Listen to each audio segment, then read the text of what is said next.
something at the edge of space, calling us to fly away.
Five seconds remaining. Dire team back. Radiant team back.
a strong game of Dota, and they've clearly kind of gone back to the drawing board, and they've now emphasizing that, especially when they have Shaman and Lycan now in their opening. It's like, we want to get out of this game quick. We want to get to boot camp and then really make sure we're in a good stead. Yeah. I mean, hey, sometimes it takes boot camp to realize, wait, guys, what if we just picked Lycan? And that can be the magic ingredient to getting W's. 10 I didn't really see the Lycan first round do all that well. I don't know what your guys' experience in 5 other games during these remaining. qualifiers is, but Lycan, I think, needs maybe one or two core matchups that are really bad. I don't think Puck, all in all, is countered by Lycan just because the coil's decent, and then you end up getting the phase shift attacks, and you're also a hero that can clear the Necrobook 3 while also taking no damage. If you play it correctly, I think the feedback damage from the Necro early on is one of the most 10 seconds remaining. powerful components of the item, because not only is it killing your building, but 5 nobody wants to seconds kill it. remaining. And they've also banned the Beastmaster from Radiant CREEPWAVE team already in the first round. So the natural synergy that I think, the best synergy between two heroes in the patch right now has already been removed. So they have 3 bans to protect themselves. Like, they're banning out the DP. They're probably going to ban out another pushing hero. I don't know. I'm not a huge fan of the Lycan first pick, but I'm willing to 10 be seconds prove wrong. remaining. What would you pick into it? Like, what do you hate to play? You're a Lycan expert. 5 seconds remaining. Anything like Tidehunter, Bristleback, Kunkka, Dire team back. AoE physical heroes that are especially not initiated onto. I think Tide's the best one. I think the key They've thing already here. banned that out. Timbersaw. Sorry, I was going to say the key thing here is simply that they have second pick, right? So it's a Lycan that they then ban out. You know, you've listed 3 or 4 heroes, right? They can at least ban out 3 and then pick to cover themselves on the other one, and that's going to be the main component here. I think at the start of this DPC, teams were seeing Lycan in pubs, and they were happily kind of picking it no matter what pick order they were on, and then suddenly you were getting that instant response of one of the big 4. So I think this is maybe how Brame's trying to approach 10 seconds Lycan going into remaining. week 3 of the meta, pretty much. I also like there are some 5 teams that run seconds remaining. Lycan that it's not actually really their one position, that they have a harder carry that operates, or we've even seen some free Lycan, Yeah. right? And I feel like if they have that option on BRAME, which I honestly don't know, They do. then I like it a lot. They do. They do. Yeah, they can throw it around the shop, and I personally would like to see BRAME on put it in that offlane, honestly, as long as it's not some like insanely kill potential 10 safe lane that seconds remaining. CREEPWAVEs like to play. If you look at their 5 position Fishman, he's playing heroes like AA, 5 Grimstroke, seconds kind of 5s remaining. that enable this carry to get a bit more kill threat. So if Skylar can play it, BSJ, does that kind of solve some of your woes here? I'm probably just scarred by my pub games. If CREEPWAVE were to pick like Wyvern, Troll, Warlord, I feel like the Lycan would kind of just feed in the offlane. So Wyvern. I want to see them have the option to put it offlane in the last pick. And if the Lycan has a decent lane, like you guys kind of said, I think it's a great offlaner. It's kind of does the same job as long as it's having decent levels. It's this inevitable timer. These offlaners where no matter how well you do in the first 5 minutes, as long as they have a decent game, eventually you're getting ran down by a book. The Enigma, Beastmaster, Lycan trio this patch for me. Those heroes are so toxic. So annoying. What do you guys think about a Bristleback then? Yeah, because like CREEPWAVE, you could even coddle. I mean, it's not great into the Lycan necessarily, but with a Bristleback, I think it's always solid. I can't believe it's still in the pool. We've seen this first 2 banned or picked like exclusively in our Division 1 matches. it's 10 not a hero that seconds CREEPWAVE likes remaining. to first phase, especially. So it's why you kind of see it ignored there. And then of course with the Lycan 5 pick, they have to look seconds at the remaining. counters to Lycan. So again, Coddle's not really up there. But CREEPWAVE has second phased it before, and BRAME, they only look at it normally in that first phase. So yeah, it isn't on the cards for CREEPWAVE for sure, but it'll be interesting if they do go for it, because it does put all the eggs in this potential Bristleback basket, because that's the only hero they have. Oh, you could. I mean, Bristle just kind of. You hate playing against Bristleback. Yeah, but okay, so what happens in the scenario? They pick Coddle here, BRAME just picks up a casual Bristle, and now Lycan's mid Bristle offlane, and they pick up their carry last. CREEPWAVE doesn't have that big offlane to be enabled, and now there's no Tide, there's no Timber, there's no Underlord, there's no Bristle. Like, They really. You just pick Bristle right now, and then you go. yeah, for like it. you'd have to pretty much, if you want the Bristle right now, You just pick. you need to pick Okay. it. Do you really think is there nothing left? Like you're telling me that they can block pick Bristleback, and Radiant because team they've pick. banned these other 3 offlaners. Okay, different strat. Axe would have been the replacement, I would imagine, against both A Lycan much and slower Soul. one for sure, but it does eventually replace. And I think now if you're BRAME, I'd like to see that flexibility in the Lycan come into play, because I don't think you want to play in that kind of 20-25 minute window where 10 one seconds at cool kills Lycan. You know, you'd rather just have this as like a casual offlane or something. Maybe you put it 5 mid and suddenly seconds remaining. your game's pretty good. You have this one extra carry hero to kind of push you through into the game.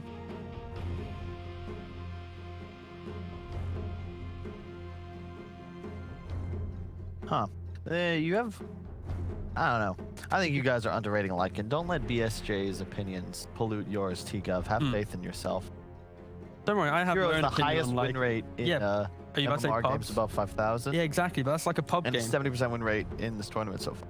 Like, there's this concept where you can give up the map, like I'm about to call you Lycan, Kyle. You can give up the map, let the Lycan feel good, and eventually one tier 3 defense, you win the game. So I think Yeah. Lycan's a bit of a bait pick normally. I am 100% on that bandwagon, Tia. My man, Games I thank see Lycan win are 10th pick perfect Lycan games, and the team insists on defending tier 2s at 14 minutes in the game and feeds 4 heroes, and the game's over. So I think the Lycan's just a hard hero to play against. Kyle, you even mentioned it just takes 1 or 2 mistakes to capitalize on, 10 seconds and those remaining. mistakes are pretty much the same every time. I don't feel like those situations are seconds often remain. Dire unique. team So back. in high tier competitive Dota, Ooh. I would be much more skeptical of his potency. But I'm always down to watch a Lycan win a game at 15 minutes.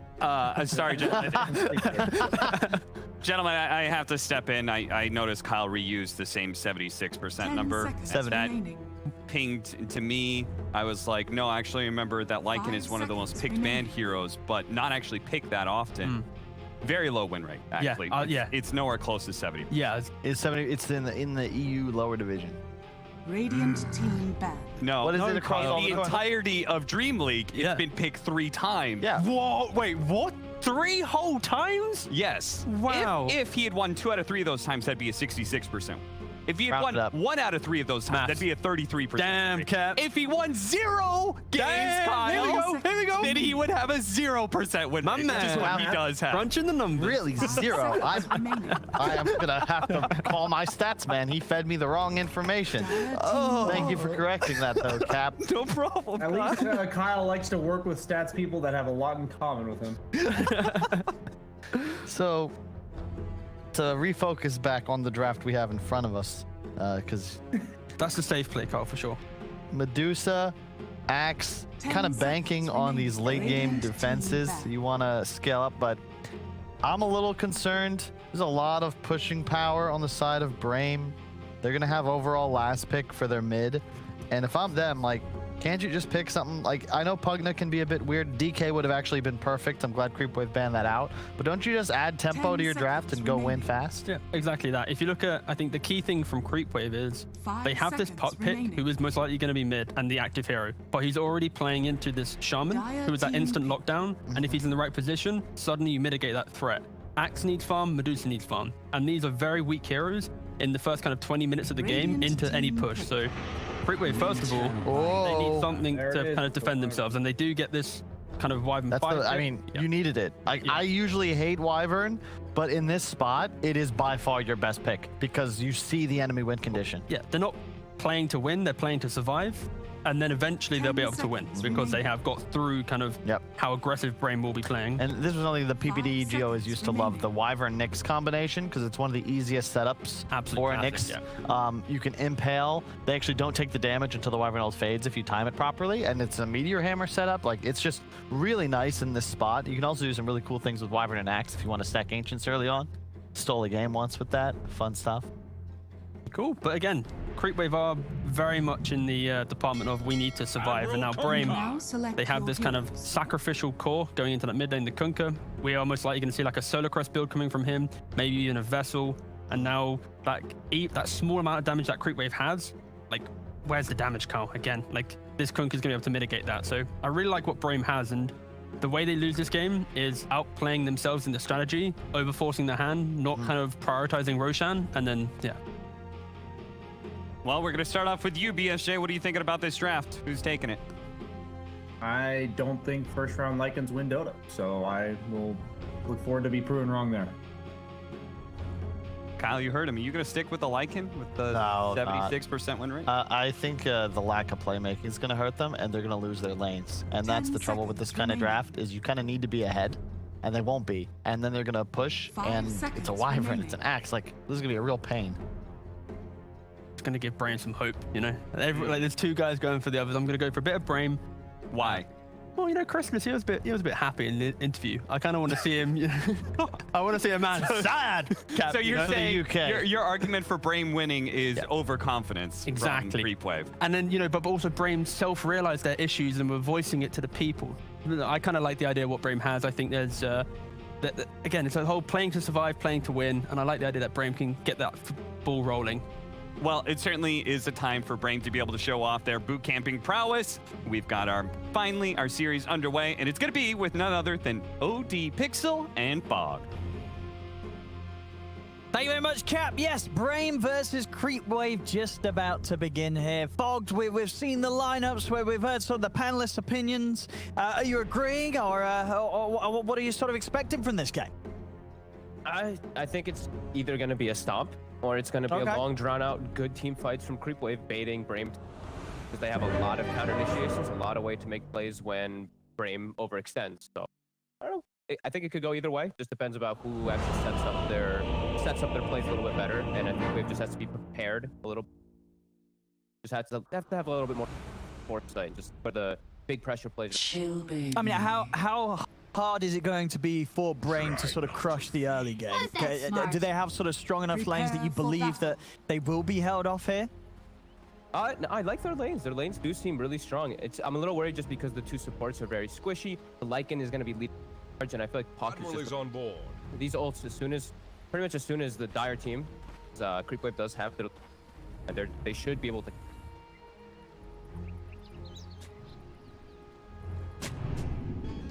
Let's find out, ladies and gentlemen, as we get ourselves stuck into the first series here of the day at the DreamLeague EU.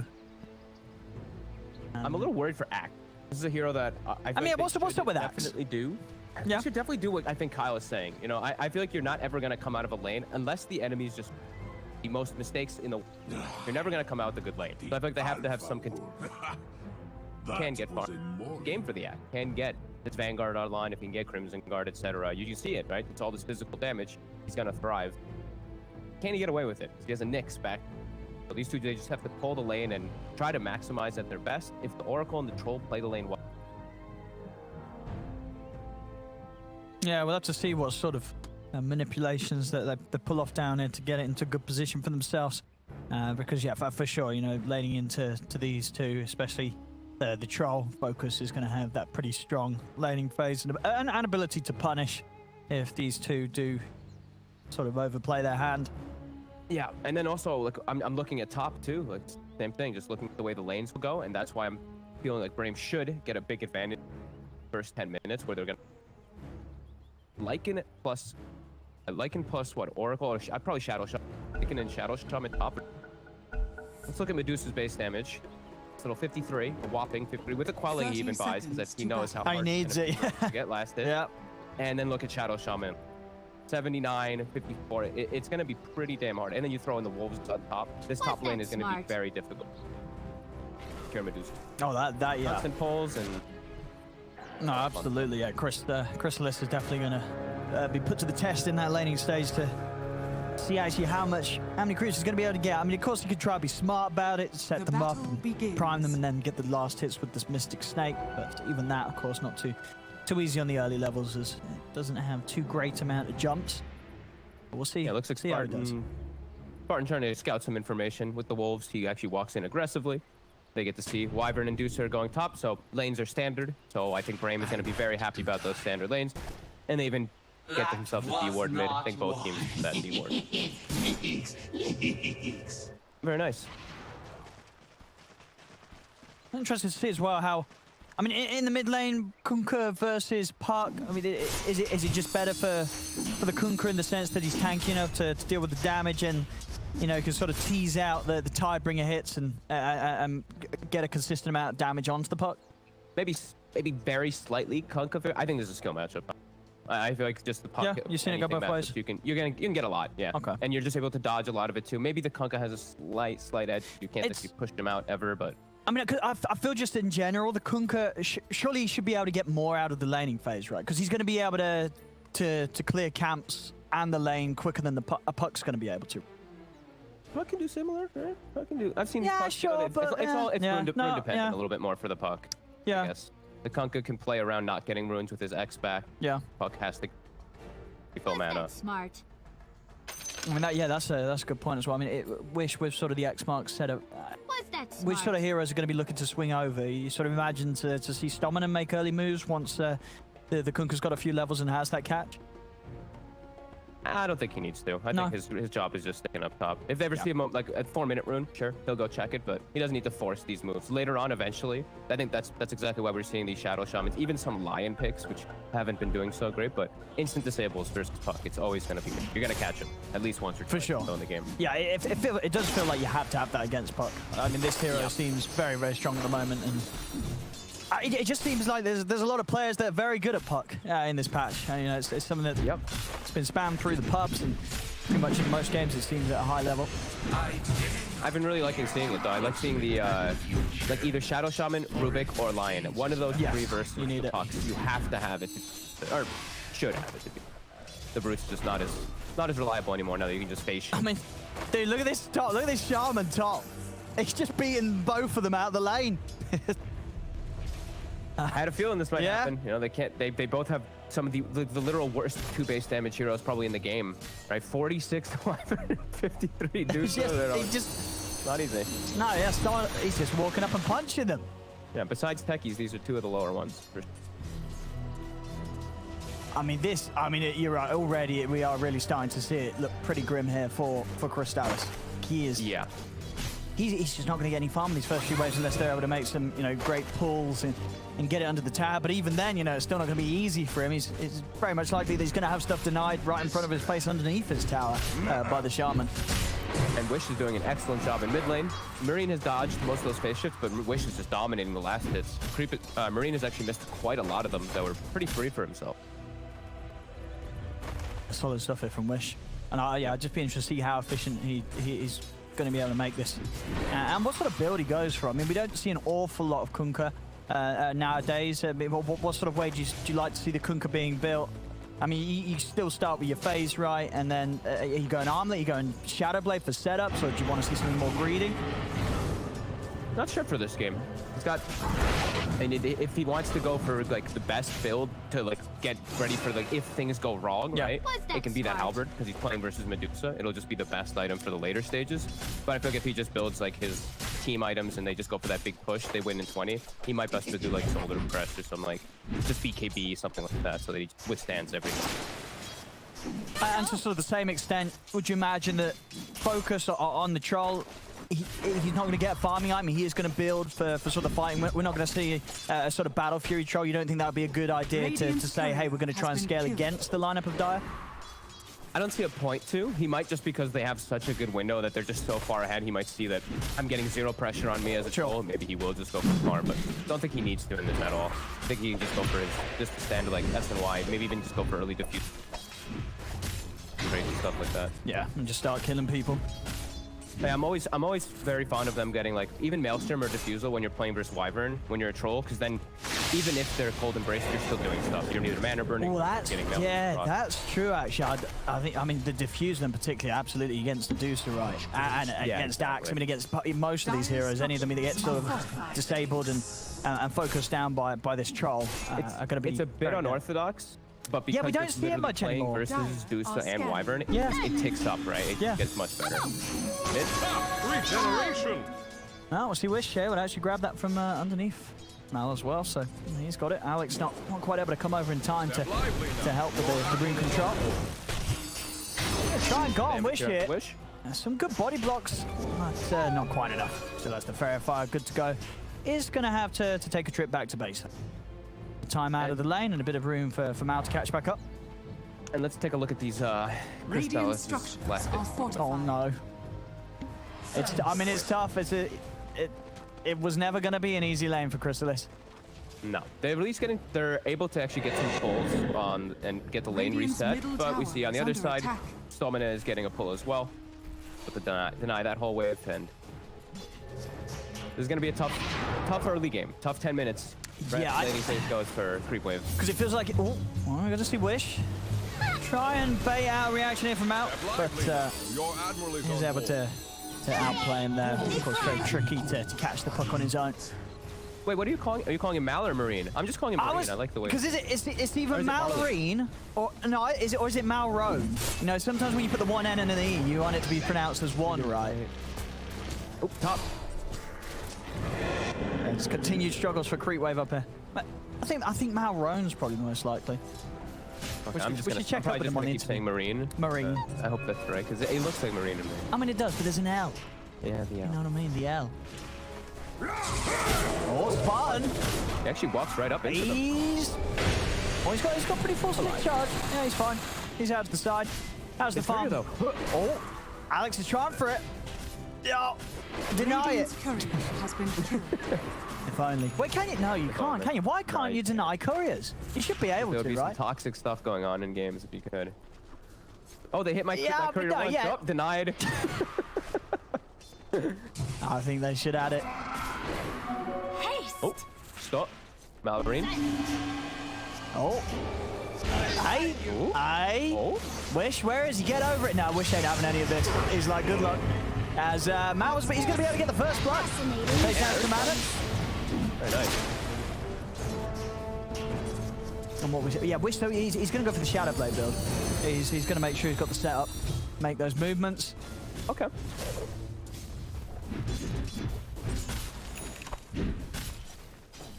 Still. And the Crystallis, he's gone jungle now, right? He's at it with that lane. He can't lane. Yeah. There's no way he can lane. Gotta get out. And this is even more concerning because now Skylark's got free lane. Book 1 is going to be done. Tower pressure is going to start beginning. Then they can start invading even harder. So we're going to have to watch Fishman try to get the deep push off. Not as good as it used to be. It doesn't feel as good as it used to be for some reason, though. These Wyverns been trying out the Zero on light. It doesn't feel as powerful as it. Yeah, I mean, it just seems like that he can be up here and do this, but because the 6 is up and the Necro book's out, you know, it's very likely the Skylark can just press ult and dive him, right? They just might in a second here as the Shadow Shaman's finding the wrap. The book is still not quite on the courier. They're rotating the Oracle. They don't really want to get this. They don't need it, really. I mean, he can... Oh, okay. He's living. He's living a bit, but his days definitely... They feel numbered. He got the catapult killed, though, so at least, I mean, he's doing a good job of slowing this push down significantly. Top tower is under attack. Just been a slight nuisance. They're even rotating. Oh, they want to hold it. Even to get a kill, maybe. I mean, Mal's got the ult. But, of course, that magic immunity onto Spartan steps out to the side. Still, the chase is there from Mal. Is there enough damage with the urn? There isn't.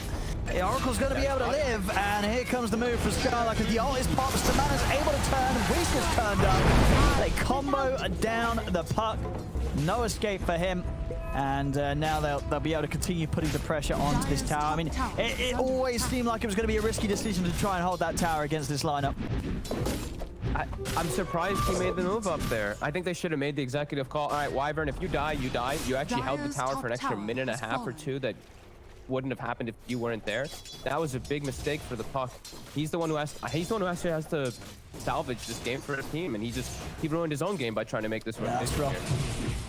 Bottom line, ATF. It's going to be okay, and yeah, focus as you suggested, going the Maelstrom build, which pretty much becomes sort of the go-to item now for carries in this patch. At least a lot of them. 3K gold lead already. Nice, and Lycan is just continuing to pressure top, and they can't stop him. They have to look to try to make an aggressive move on him, but they can't even set up for focus. They don't have ganking heroes. This is what the panel was talking about, how their lineup is going to take some time to really start to be able to pretty much do anything. Sure. And it's going to be BRAME just dictating the pace, and we're going to have to see how CREEPWAVE actually, how they counteract this push. It's just going to be this looming death ball that will start coming, and they have to prepare. They have to just get their levels, I think, is the most important thing. Get Fishman 6, get the Nyx 6 so they can set up and attempt to defend these towers. We're getting close to that 10-minute mark. They are getting close, at least. That's all a big concern here. They can't make any aggressive move for themselves. It's down bottom. ATF and Fishman have got to be careful.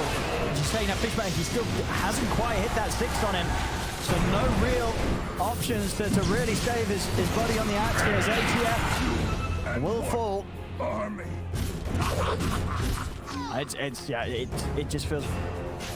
At this point, you know, it's definitely going to be a case of CREEPWAVE. Kind of hoping that BRAME don't push the issue too much, because every time that BRAME group up and go at this sort of timing, you know, this 3K lead is very much felt with the lineup that they have.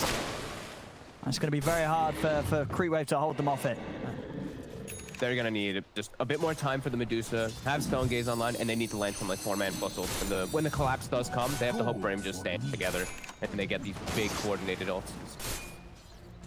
It's gonna start coming really quickly, and Skylark is gonna have a book 3 when it does come because of those last few kills that he had. So it's book 3 at 11 minutes from your offlane Lycan.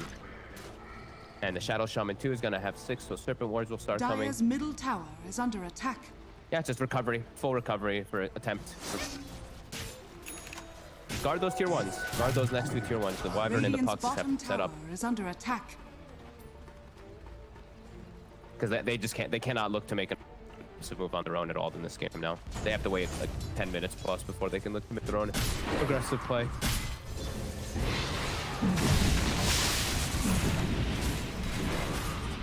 So we have 11 minutes. And the farm. level 3 Necro book done on Off lane Skylark. Lycan. They set the lanes up very nicely. Off to mid now. I feel like Lycan just walks to mid, pops his ult, collapses through the tower. I feel like Fishman has to look to set up around mid. This move bottom, I don't really think that's a good move. Trying to go on focus, but he's got backups. The man is able to turn. He's got the lockdown onto the Wyvern. Will be put to an end by the Impale from Alex. Got the curse to hold back the 2 of them. But obviously having to use the curse in these sort of situations, it's not great for CREEPWAVE. They need that for the defenses.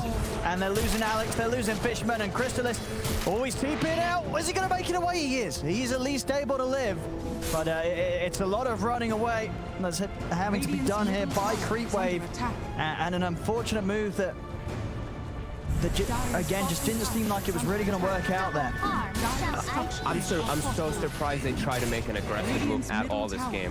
It concerns me a lot because that means that their read in the game is really weird. Because the puck's not there, they have their Nyx, Axe, and Wyvern aiming. There's no damage that comes between the 3 of them really, besides the Vendetta.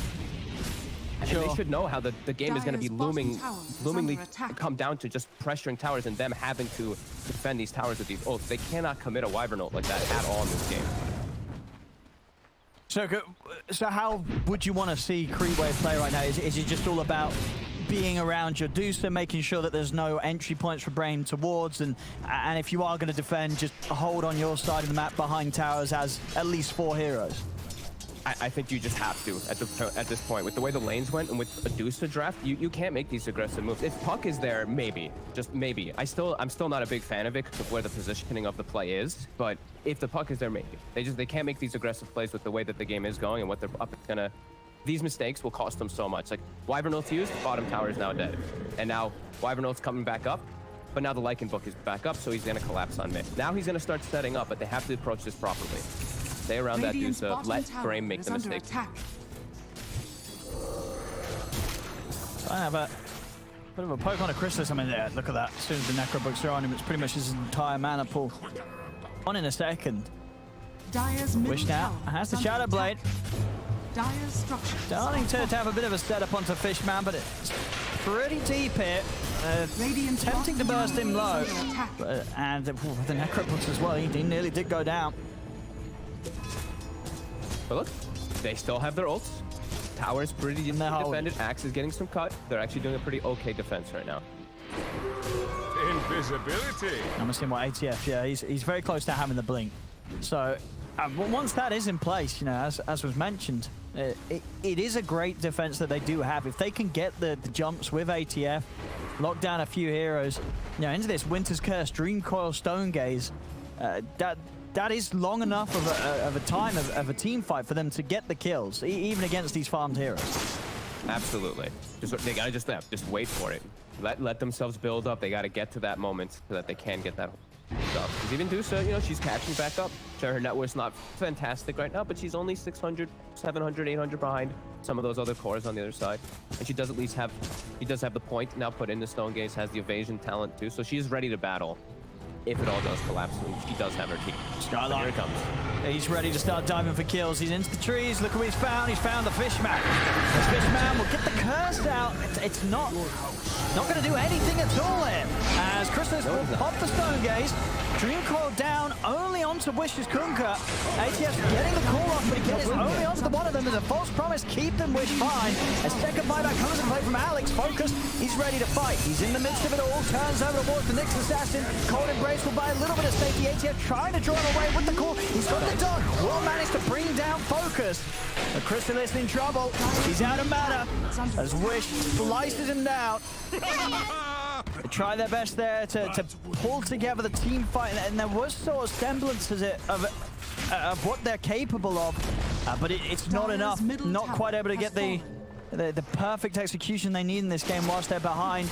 Sure, Focus is down, but they lose 4 heroes here, and 2 buybacks having to come out, and of course all of their ultimates being used in an attempt to turn it. They were in the right position at least, right? To at least try to set up to go for that. But if you look at the ward positioning from BRAME, they got both wards down, both sentries down. The angle of approach, they just got this beautiful surround. They saw everything that CREEPWAVE had, and they can just pick and choose their cards. They find the Wyvern, kill him quickly. Find Alex, kill him quickly. Alex buys back. He's isolated in the front. They just did a great job of preparing for that fight on the side of BRAME. Even though CREEPWAVE, I feel like they did an okay job of preparing for it too. They're just that far behind. They do at least have Axe Blink Dagger now. He didn't have it for that last fight, even though he did get that done. Radiant are scanning. 7,000 gold lead now, BRAME, and a 6,000 XP lead.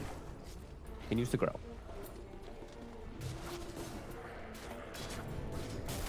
Obviously, Skylark only has the Vlads for the team. Focus is going to be very happy with that. Focus. SNY quickly. Oh, he's in trouble. He's up on the cliff. They see him. Radiant's When the bottom books are tower is just under attack. 10 times stronger than your hero, they just kill you. No, but yeah, it's never fun to play against a fast Necro 3. Especially for these supports. Radiant's bottom tower is under It really attack. is so good. Wish. Radiant's bottom tower. That little exploit down bottom. In the meanwhile, they're going to commit for that Roche, and they don't even have to use Turbo Wards or the book or anything. Just really kill it down. And the push continues. CREEPWAVE have to be prepared. They're getting good farms, pushing out the East Wave bottom. Radiant's bottom tower is under attack. I actually just noticed that Malrine went bot. I was going to ask about it, because I was trying to think, you know, it's early in the morning. Well, it is, it's not the morning here, but, you know, I was like, hang on, is this what most pucks are going? Are they going for this creep build? Because I feel we do see bots pucks sometimes, but it's not always rushed, right? No, it's actually been mostly the Witchblade. It's been the Witchblade a lot of the games. that's now been he went bot Blink. Okay. Oh, he went His Blink as is well. Pretty good. Yeah, his Blink, it's pretty good timing, but I feel like he might need to do a little bit more damage in the fights. He's now got Maelstrom queued up, but we'll see. I mean, that's the right approach after it, That's right? the right approach. Saying, right, I got to get some right click online. Attack. Yeah, I want him to be able to clear out these summons. I think Brian was mentioning, you know, the phase shift attack and all that. You phase as you're killing the book, you know, that then you don't have to deal with this last will damage that's really frustrating early on. 7,000 gold lead. Now, so in these sort of games, the question is, you know, when you look at BRAME's lineup, if they do mess up a couple of, you know, high ground pushes, attempts on the racks, and CREEPWAVE's able to hold it, you know, how many times can they do that before the game's suddenly like, well, hang on, BRAME's sort of, they've lost that advantage? Ooh, nice foil up top, stop control TP. I think they could, if they do it a couple, like, maybe 2, even like maybe a 3rd time might just be the breaker where they just win the game. It really depends on if they can ever get map control back. That's one thing too. Because even if they high ground defend infinitely, if they're too far on the defensive where they never push out, they'll never get Roche. And then you're always playing against a troll with Aegis Cheese, Refresher, Aghanims, etc. So it's not just 1-1. They have to get something out of when they do.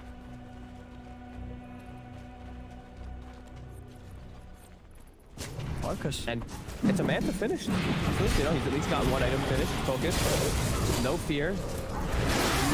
Yes, he's trying to get in on the side, but all these summons are sort of stopping him from having any sort of blink initiation. Chrysalis having to pop the Stone Gaze to get out of here.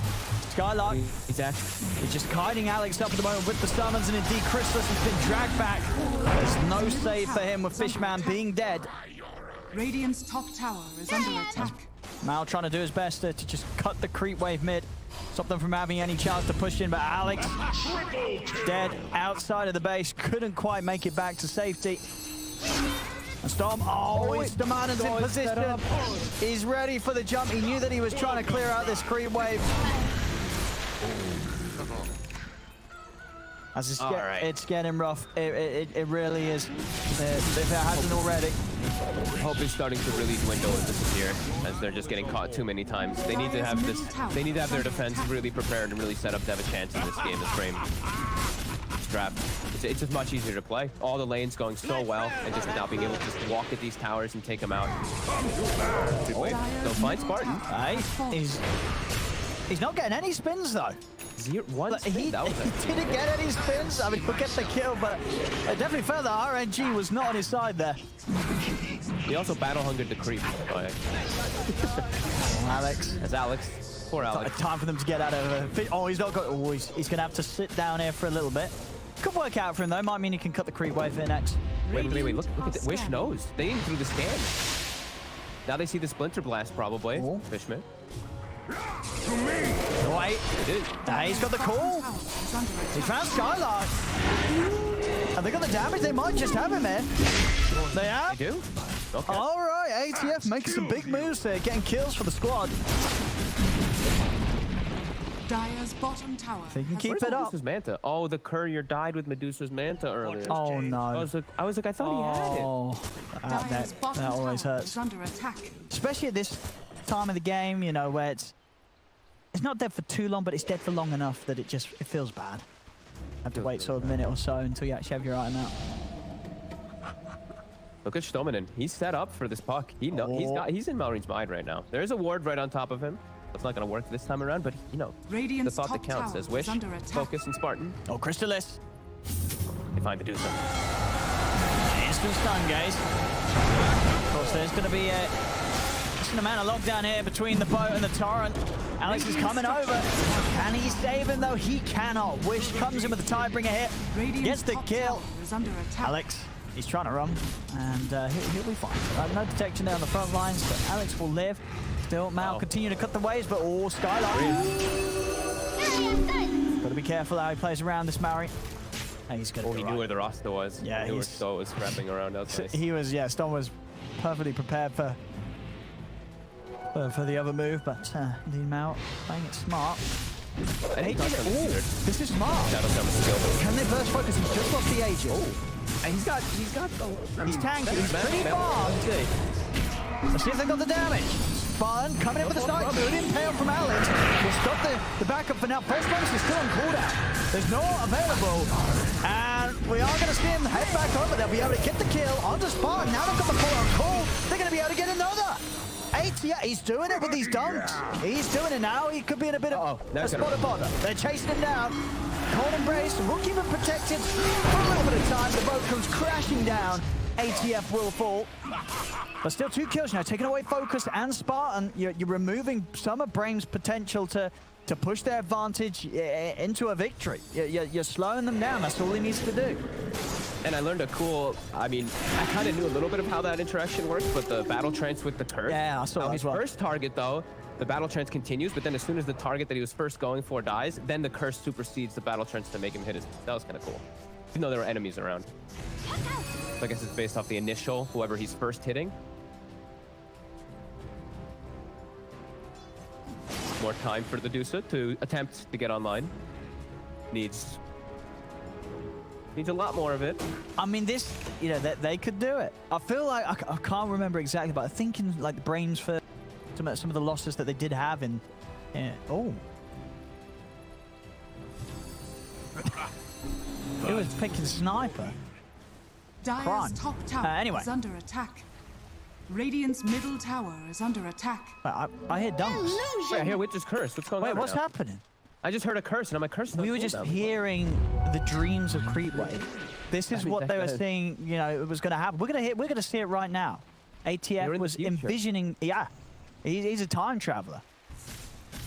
Yeah, well, let's see. They gotta get some vision down. They're actually attempting an aggressive move. They have the puck Ags, so They've got an insane team fight. oh, it's a single coil though. Single coil. They do come in with a follow here from ATF. They've got the stun down and the stone gaze. They will get the kill onto Spartan. Wish has the BKB, of course, doing the pocket focus. He's going to go towards ATF. Cold Embrace, protecting ATF a little bit. They have the curse down. Crystallis is trying to get back in to help kill off focus, but the man has got the lockdown onto Alex. Jump on again, they've lost. Wish Crystallis, he's doing it. They're getting these kills. Skylark's trying with the TP out. He will make it away. Alex was able to live with the Vendetta as he sneaks away from the Serpent wards. I mean, they're kind of doing it here. They you know, it's a hard game. There's a hefty advantage against them. But I mean, if they're able to do that on Brame's style for the map, then, you know, maybe what chances do Brame have of pushing the high ground? You know, this is definitely concerning for Brame and their lineup. Step 1 of 3, right? Look at the items they just all picked up right after that. Crystallis almost has this almost a full butterfly now after it. And also Alex gets a blink so they get better ways to initiate and start fights. Alex likely will die here because forward too far giving information. But yeah, a big punchback. Hey, you got the bounce. Ways out for them to start the fights. And he did get it. No, I think definite concern here for Brame's ability to close it. That was a one-man coil too, the way it all kicked off. But they had thing. great high ground advantage that whole time. The way that they did get the setup, they were in a very good spot to get the fight. A very good position, hit everything. Yeah, no, I'd agree. It definitely feels like you're bang on with the number 3. I think that happens like two more times like that, and the game suddenly gets very hard for Brame. Yeah, this puck is, I mean, the build is actually working. You know, the bot's supposed to blink. I was a little doubtful of it. But with this Ags, it's going to do big work versus both this Troll and the Lycan and most, even versus that Puka. Invisibility. Gonna be powerful. Focus, he's about to have a BKB, so that is one thing he was missing, because he went for just full out greedy. He will have that for this next fight, which will do a lot, because I feel like all the damage he really took was magically toward the end of the fight. Yeah, Butterfly done. Pretty decent. Crystallis, he probably needs that next item. And they still can't actually look to pry pressure around that Roche area. It's about 1 minute. So maybe they can look to set up some vision right now around the area, but Brame has it fully covered.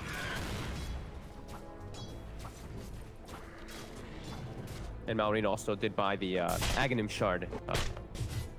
So not gonna go for that Maelstrom. Not till later on. He wants to just be more that team fighter. I'm cool with it. I like this Ag Shard a lot on the puck, especially when you're playing when you're playing a 4 Protect 1. I think with Dusa is probably the best, pushing heroes away from the Dusa. I mean, yeah, it sounds pretty nice. It sounds pretty insane as well. I mean, for the free D-warding as well, dude. Yeah.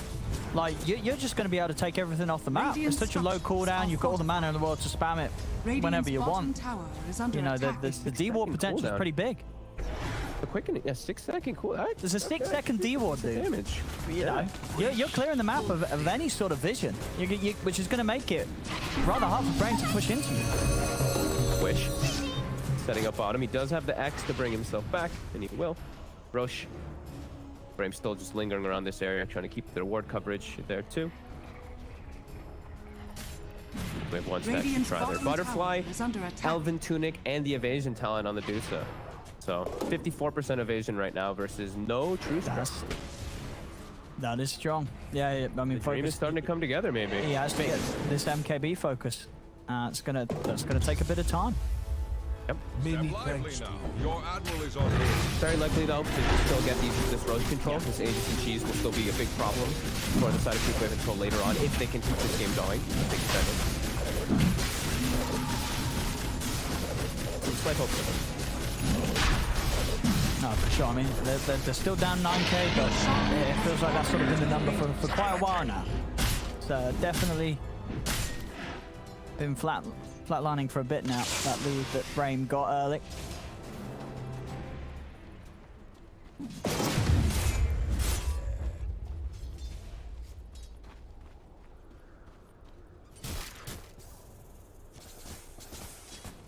He's still Double BKBs. They can poke this now up top.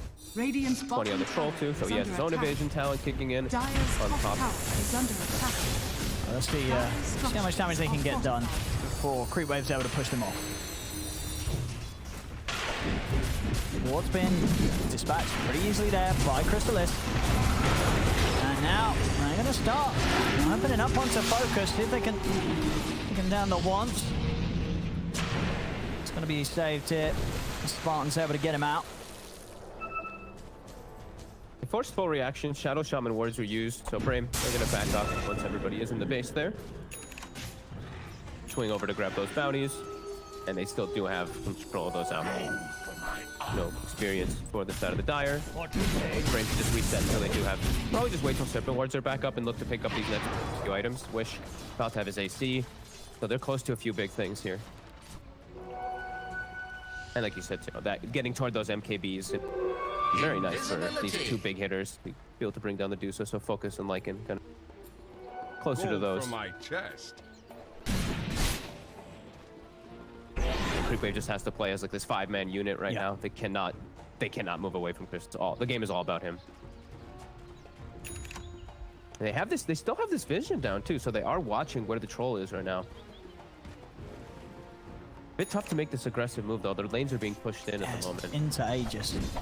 Yeah. And top tower is gonna die. This catapult's actually gonna get this tier 3. Well, Crystallis, he's wandering in as the first one, but they'll back off. Neither team is going to be able to find the jump. And now the racks are revealed up top, and Shadow Shaman wards are back up, so BRAME, very likely they just smoke and look to swing their way toward top, maybe push in bottom.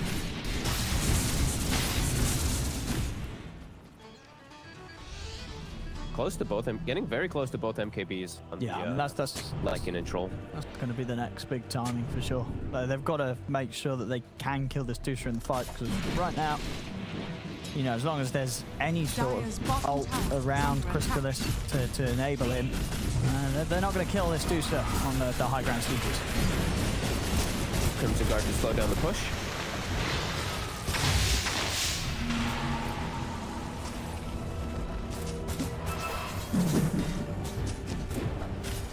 Focus, yeah, just continuing to feel pretty strong, of course.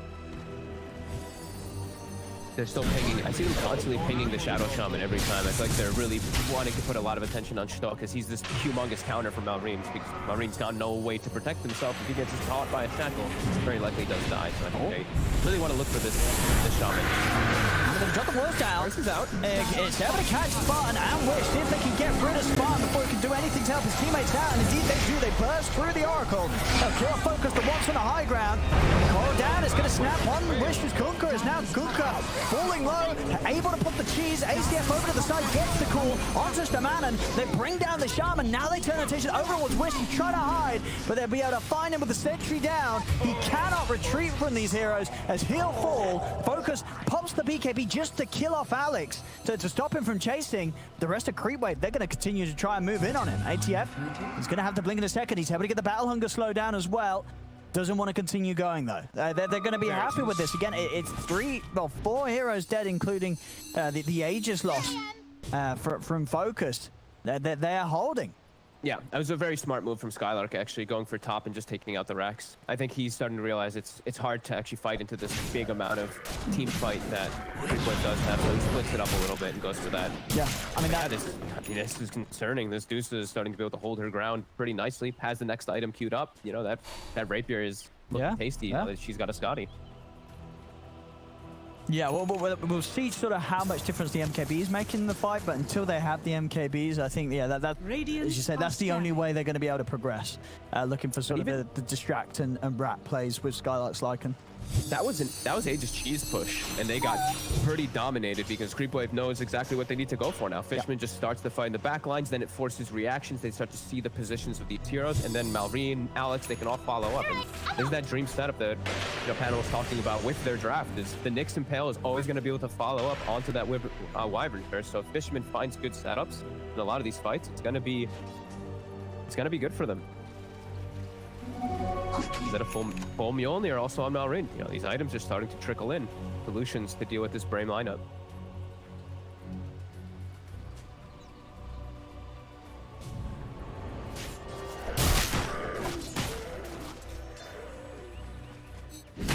dust there.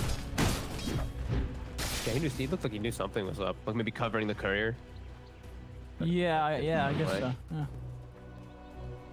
The Spartan is about to have an Aeon disc too, which another thing they have to factor in. He would have actually survived in the last situation. He does have that. But definitely still tough fights for CREEPWAVE coming forward here. But if they can execute like that a couple more times, they'll be back in this one. Focus, leading the charge. Body putting stuff on Crystal, so they got the slow. They got the cool on him. Dream caught down as well. They put the BKB and try to run. The boat comes crashing down onto ATS Command and jumping in from the side, but the curse is out. Will disable Wish for a good duration of his BKB. He's going to now get caught. The false promise from Spartan will come out in time. Keep folks alive. Time from Wish. Out onto ATF and Crystallis. Crystallis got the stone gaze up, but he's now out of mana. He's pretty weak here and vulnerable, and they'll be able to crush him. This time round, the team fight not coming into place for CREEPWAVE, as BRAME are able to find their target. Spartan's able to live and get his contribution out this time. That caught them completely off guard. They were not ready for that one to stop. Might be able to find the puck. Uh-oh. Marine. Dire's middle tower is under attack. Was trying to push out this bottom lane. Indeed, he's gone, and that is Marine and Crystallis out without buybacks. Gonna be left up for the three of them. For this play. They're hoping to come back now. Quickly disappearing. And they were able to find that one fight over BRAME's half of the map. That second fight down bottom, well, on the back of the BRAME siege with the Aegis and Cheese, but it just seems like they're not going to be able to find that third one. As BRAME still in prime position to close this up, as they get themselves the Megas. And Focus, he's looking to start trying to just end the game here. Onto the tier 4s. 15 seconds until Crystallis is back up. Without him, what can they do to slow him? They're trying their best CREEPWAVE, but these tier 4s are gone.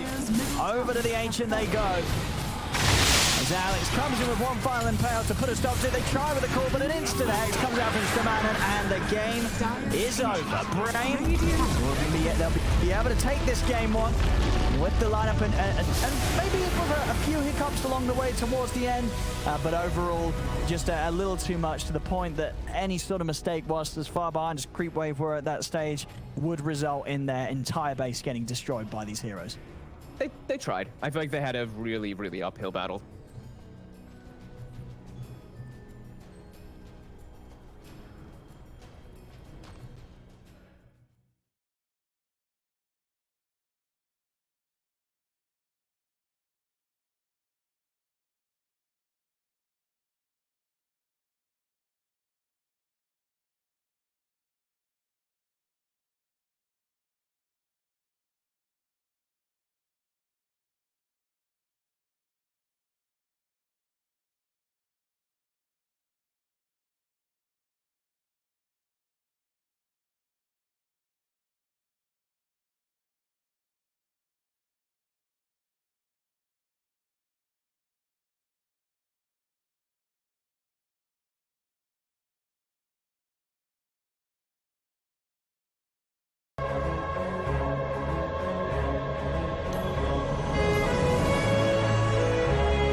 infinite power, infinite power, infinite power, infinite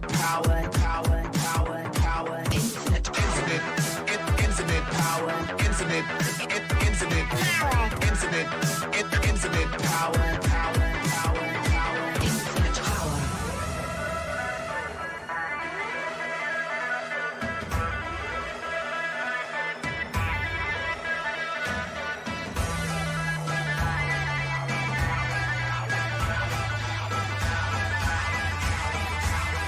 infinite power.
Infinite power. Infinite power, power, power, power, power.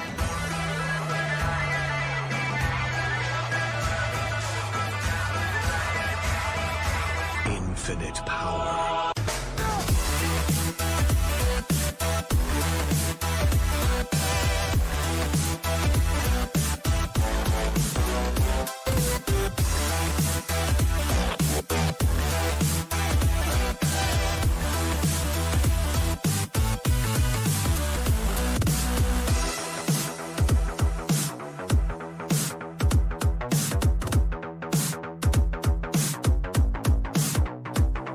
Infinite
You're gonna break my heart. You're gonna tear it apart. No matter what you do, Dire team I'll back. still be there for you. And when you call my name, I won't Radiant be team far back. away. No matter where you go, you'll never be alone. Be alone, be alone. No, you'll never be alone. Be alone, be alone. No, you'll never be alone. Be alone, be alone. No, you'll never be alone. Be alone,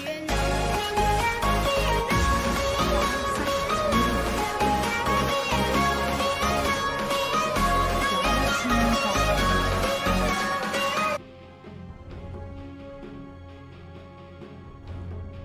Radiant team back.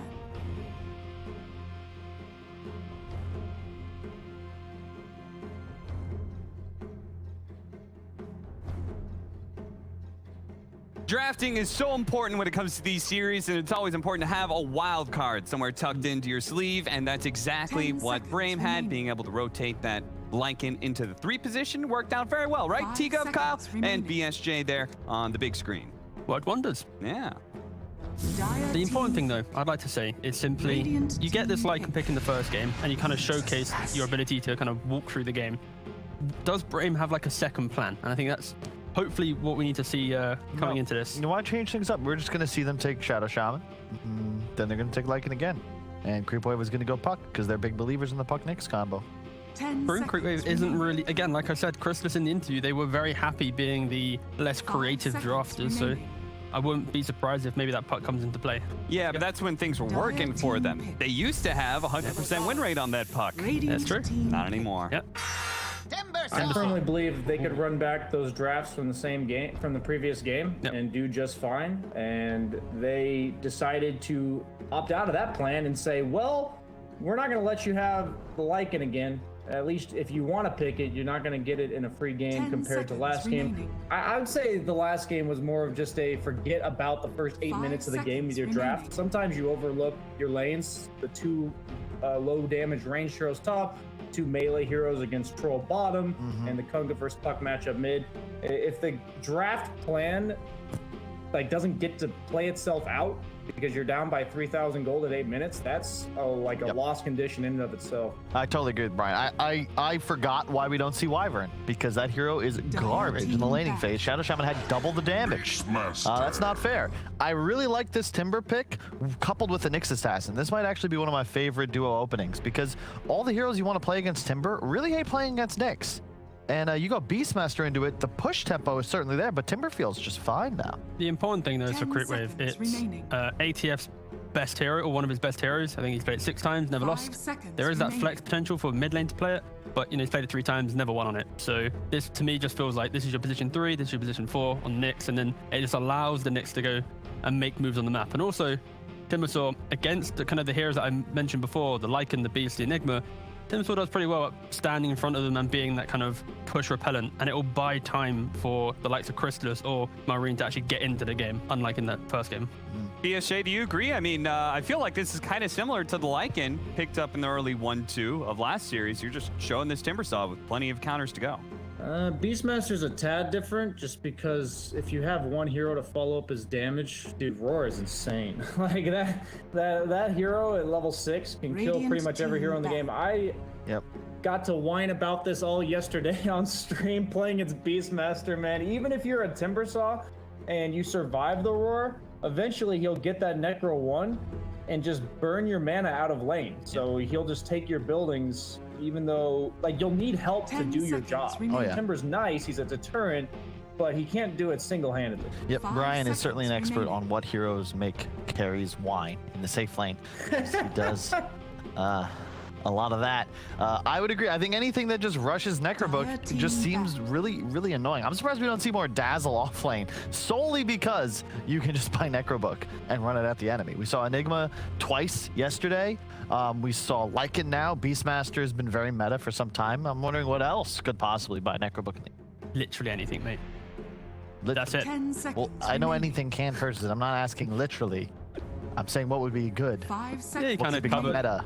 I think we're already kind of covering the heroes that want to buy Necrobook. I don't think you need to get too creative there because you know they do it so well. I don't think we want to go for like the B tier or the C tier heroes that can buy it. Just go for the ones that should buy it. The weakness of Necrobook is that if they can just kill the hero that's wielding it, and so I think the most popular aspect of the heroes that like to buy Necro right now, especially Enigma and Beastmaster in the offlane, is that there's so much turn potential if you ever actually just try to kill them with 1 or 2 heroes. 10 I think with seconds Dazzle, remaining. a lot of carry matchups like Morphling, for instance, with a +1 can 5 just kill you, seconds and then remaining. they can deal with the Necrobots afterwards. But with Beastmaster Enigma, you're getting hit by Dire team Eidolons, you're back. getting hit by Boars, you have Roar, you have Black Hole. It's like this combination of the efficient damage from the Necrobook and the like deterrent of ever going on them that makes it so powerful. We should start playing more offlane. Pretty fun role, mate. Yeah. Well, Beastmaster just seems 10 like one of those seconds. Radiant heroes that's team super fun to back. play. Is you just make the carry tilt. Well, you That's just have to be best- annoying, Kyle, the and that's best exactly thing. what you do. Every time you hit him with the boar, you know you're just punching his carry ego just a little bit every time. There's just nothing you can do about it. Man, this second ban phase is it 10 I don't know how seconds much remaining. is because there's a lot to think about. It's like which tree are we 5 going? How are seconds we letting remaining. our draft evolve? What do we not want to pick? But realistically, this is the first time in a while I've seen different roles banned out. If you remember in the previous game, they picked Lycan and just banned 3 offlaners. That seems to be the usual route. Well, the difference in bans though here is from CREEPWAVE, they picked Timbersaw, BRAME instant respond with Beast, and now they have to try and cover this Radiant's team Timbersaw. pick. And they're taking away that Dire team DP5, that Ursa to be obviously lane counter, Enchantress. and the Grim to be that strong support. BRAME then go for the It's Enchantress. a nice pick. And then if you look at BRAME's Covers ban, the Beastmaster. yeah, for sure.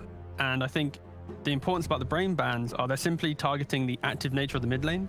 Now that CREEPWAVE have ATF on one of his better heroes, it's normally Mars or Timber, he gets to play a self-sufficient lane, and it allows the Nyx to go and do things. So they're trying to take away the mid laners that can also play with his active Nyx, and then suddenly the tempo of the game is we have to react to Timber, we have to deal with the pressure of mid plus Nyx. Like, Yeah. that's what kind of the difference in these bans right now from the Yeah, two teams. I like the enchilada just because, as you stated, it removes Beastmaster 10 kind of like from the seconds game remaining. in the laning phase. It's one of Spartan's best heroes, and it's really nice to have 5 that impetus seconds damage against remaining. Timber.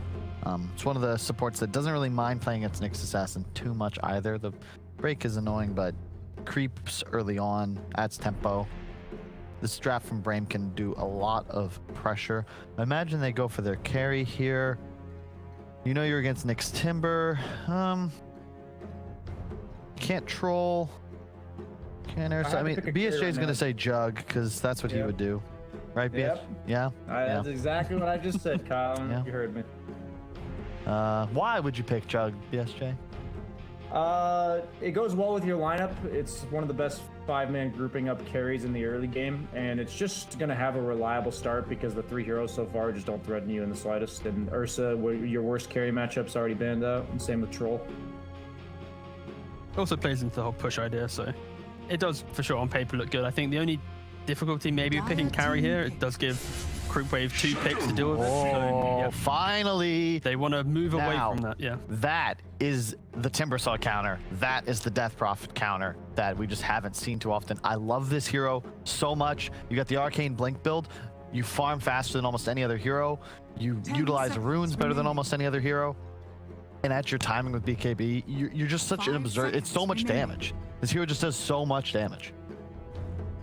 I like holding your carry pick to last when you're 5 positions Enchantress specifically. I think the only benefit that Enchantress offers as a 5 over most other 5s is that she just wins your lane, man. Like, whatever hero you're playing, you're gonna have a way better lane on average with Enchantress than you would with any other 5 position. And I think the best way to capitalize on that is to have the superior win condition.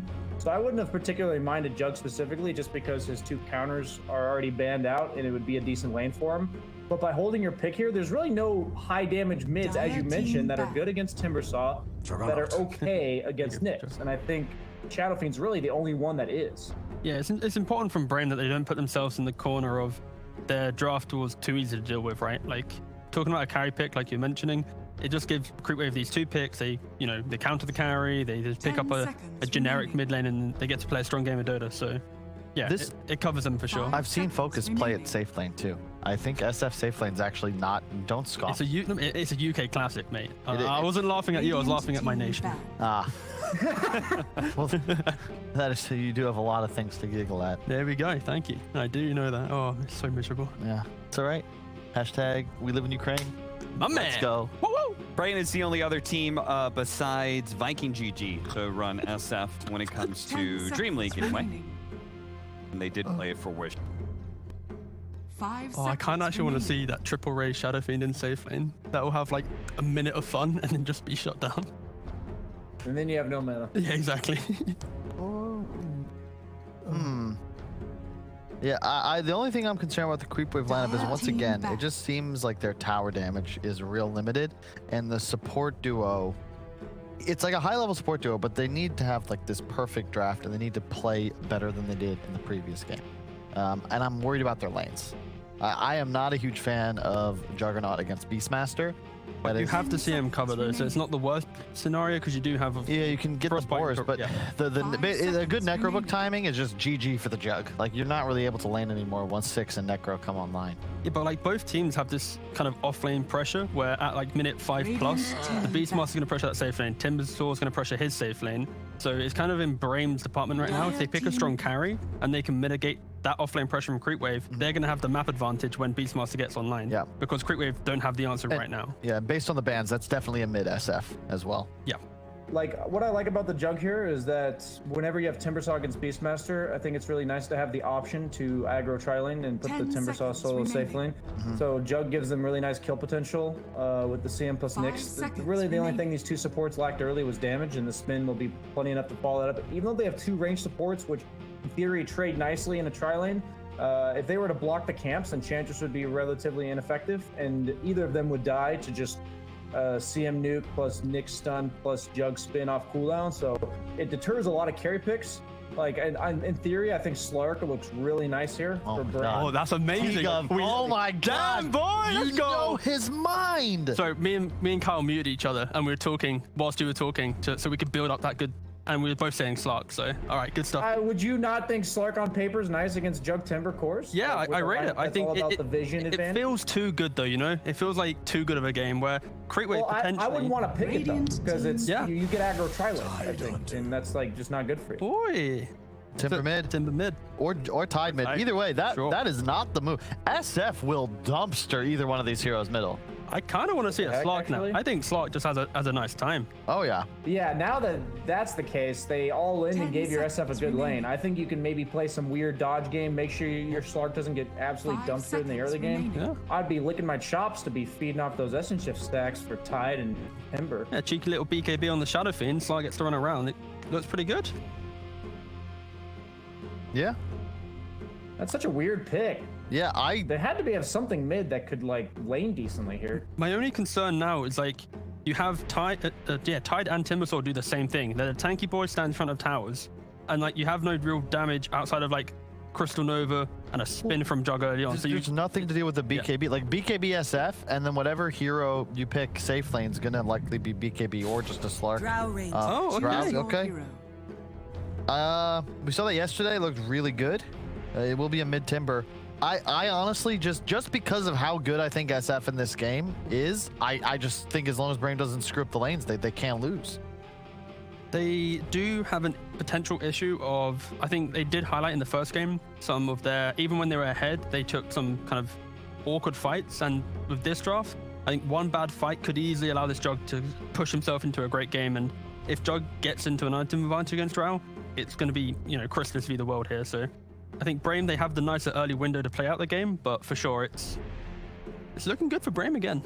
Seems like this time around we're definitely we're not going to ignore the laning phase, right? Feels like the laning phase is super important. BSJ, where are you leading then?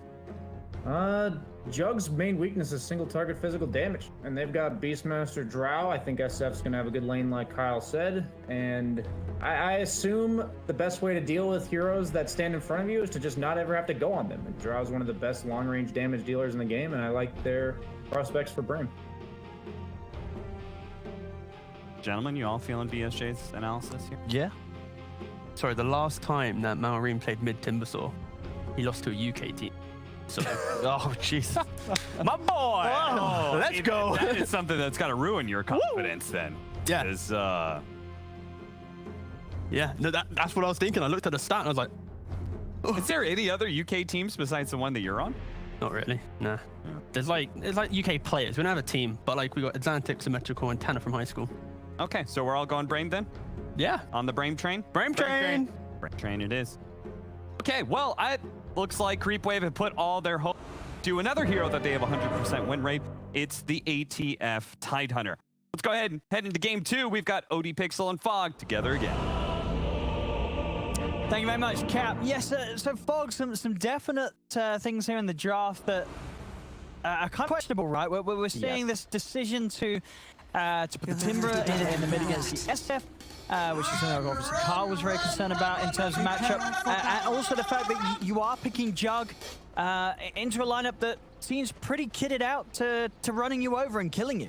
It seems like one of the best lineups I can see against the Jug, to be honest with you. I can see why they picked it for the reasons that Brian was saying. I think that's actually exactly what they're going to do. They needed damage, right, with those 3 heroes, with the CM and the Nyx. Jug provides all that damage, but Beastmaster throughout the later stages is good versus him. Roar versus the spin at all times too. You just amplify all the single target for your teammates to burst down the Jug too.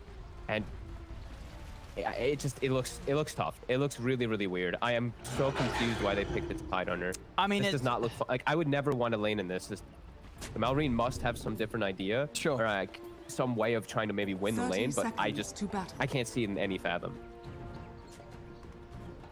I mean, as Cap said, well, they have a good win rate with the ATF Tide, so it must be sort of their special pick that there's just won them many games in the past, and maybe a little loss of how to close this draft up. They just go with what they know is something that has been and can be very strong themselves, regardless of what the enemy is playing. So we'll see. But definitely on paper, this one looking to be arguably more difficult than game 1 was for CREEPWAVE. In particular, some of these standout heroes, you know, the Beastmaster, it really is Skylark's best. You know, we see him on these Beastmasters, these Lycans. Lycan last game, he was having a grand old time. His Beastmaster's even better. Absolutely. I want to see some extremely aggressive plays coming out from down bottom. Look to hide the 2 supports, try to get a first blood on one of the 2 that pops up right away with the first spin. Body block the camps, ward the camps. They've already got the sentry down. Good job. Make sure that these camps never respawn. Barton's going to get a D-ward. They're going to have to make sure that they can attention block the camp there. And they can do a decent job as long as they play this lane like perfectly. If you play the lane in any way, if you make too many mistakes in the lane though, then your Jug is splitting try experience, which is horrible, and your supports are in the same position. So let's see. Oh, here we go. Steps up. Should be a easy kill here. Even stacking sort of the control there from the CM and the Nyx, it didn't matter. Just one of them would be enough to provide the time for the Blade Fury to do the damage. Spartan, he's trying to get Fishman. He's not going to be able to get it all made with the Verifier. All the sound! Fishman keeps himself alive. Hell yeah. Okay, there we go. All right. Good start out for that try. Yeah. And again, we watched them block the camps too. While they were playing on the side there, I saw Alex and Fishman making sure that the camp does not respawn. Great job. And they're going to keep this Drow pushed in a pretty difficult spot. If they can keep the lane equilibrium here, which they should be able to. The Jug be able to power deny easily in this next wave. Mid actually was going pretty decent. Wish actually missed 2 raises, I think I saw, on the Timber. And Malrina is prepared. He already has the stick early on. Now, level 3 for Shadow Fiend gets a lot harder for him. Opposing kill threat. Yeah. Quite constantly. I mean, and is just the straight regen of the passive ever enough to sort of allow him to stay in lane, or the raise damage just becomes too much far too quickly? It becomes too much far too quickly. Maybe you can do some fun with like raindrops and stuff like that, but even then, the damage it starts to get way too much because he's constant stacks out. Shadow Fiend can force the lane out much harder than a Timbersaw can early because you get your early bottle, and then you can secure runes. There we go again. They're in onto Focus. This time a TP from Stamanic coming across as he's trying to help out, but Focus, he's down again. This time they will get the trade kill onto Fishman. See if they can do anything more here. Of course, some hefty right clicks in from this Shaman. He's got the Shackle now. They gave him the Mango, and they should be able to get Alex here. Oh, very fire. Or should they? Trees. Very fire. And Stealth. Oh, Okay. he's getting some good duration out of it as well. Will finally get stopped. And he's gone. That impetus doing enough there from the distance. As Next time. yeah. So they've lost Focus twice down here. I mean, having it 3-on-3, do you pretty much keep it like this now as BRAME? I mean, is Skylark going to be all right in his own up top, or does this mean Skylark's going to have a tricky time against the Tide? It'll definitely be a trickier time, but he's already off to a very good start. Yeah. And he can still play the lane, he can still just farm the lane. You're not under any threat if the Tidehunter doesn't skill Gush, which ATF is holding the skill point. If he gets the Gush point, then he can start to pressure Skylark, and hopefully we can do that. I think they have to keep a tri-lane bottom to help Focus, so they can secure their pullbacks, get that experience split. And really good job right now for CREEPWAVE. And dude, in the mid lane, you know, 90-0-70 for 2. good. This is much better than you expected from sort of a Timber in this matchup.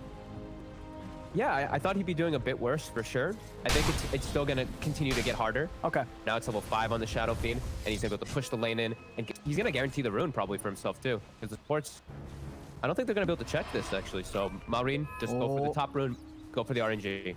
And what do we got? Nothing crazy, but at least he gets it. Yeah, not the SF getting their hands on it, as Wish was very low on the mana, and of course empty bottles. So pretty big for ATF. Sorry, no, for Marine that the RNG was in his favor.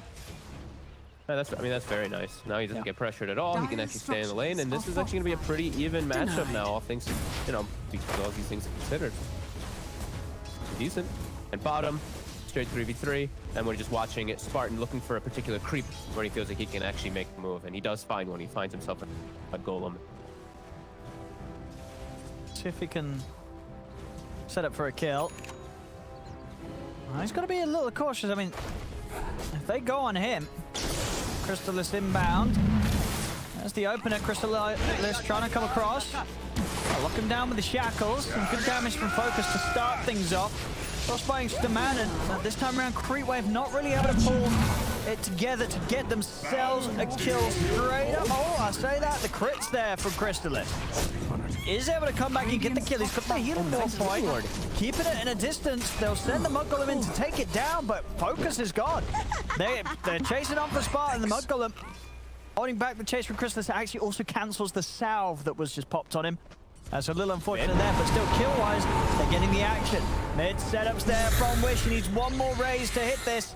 There's 3 stacks already up on Marine, and that'll do it. Lands the last one. Wish able to finally get a kill in this matchup.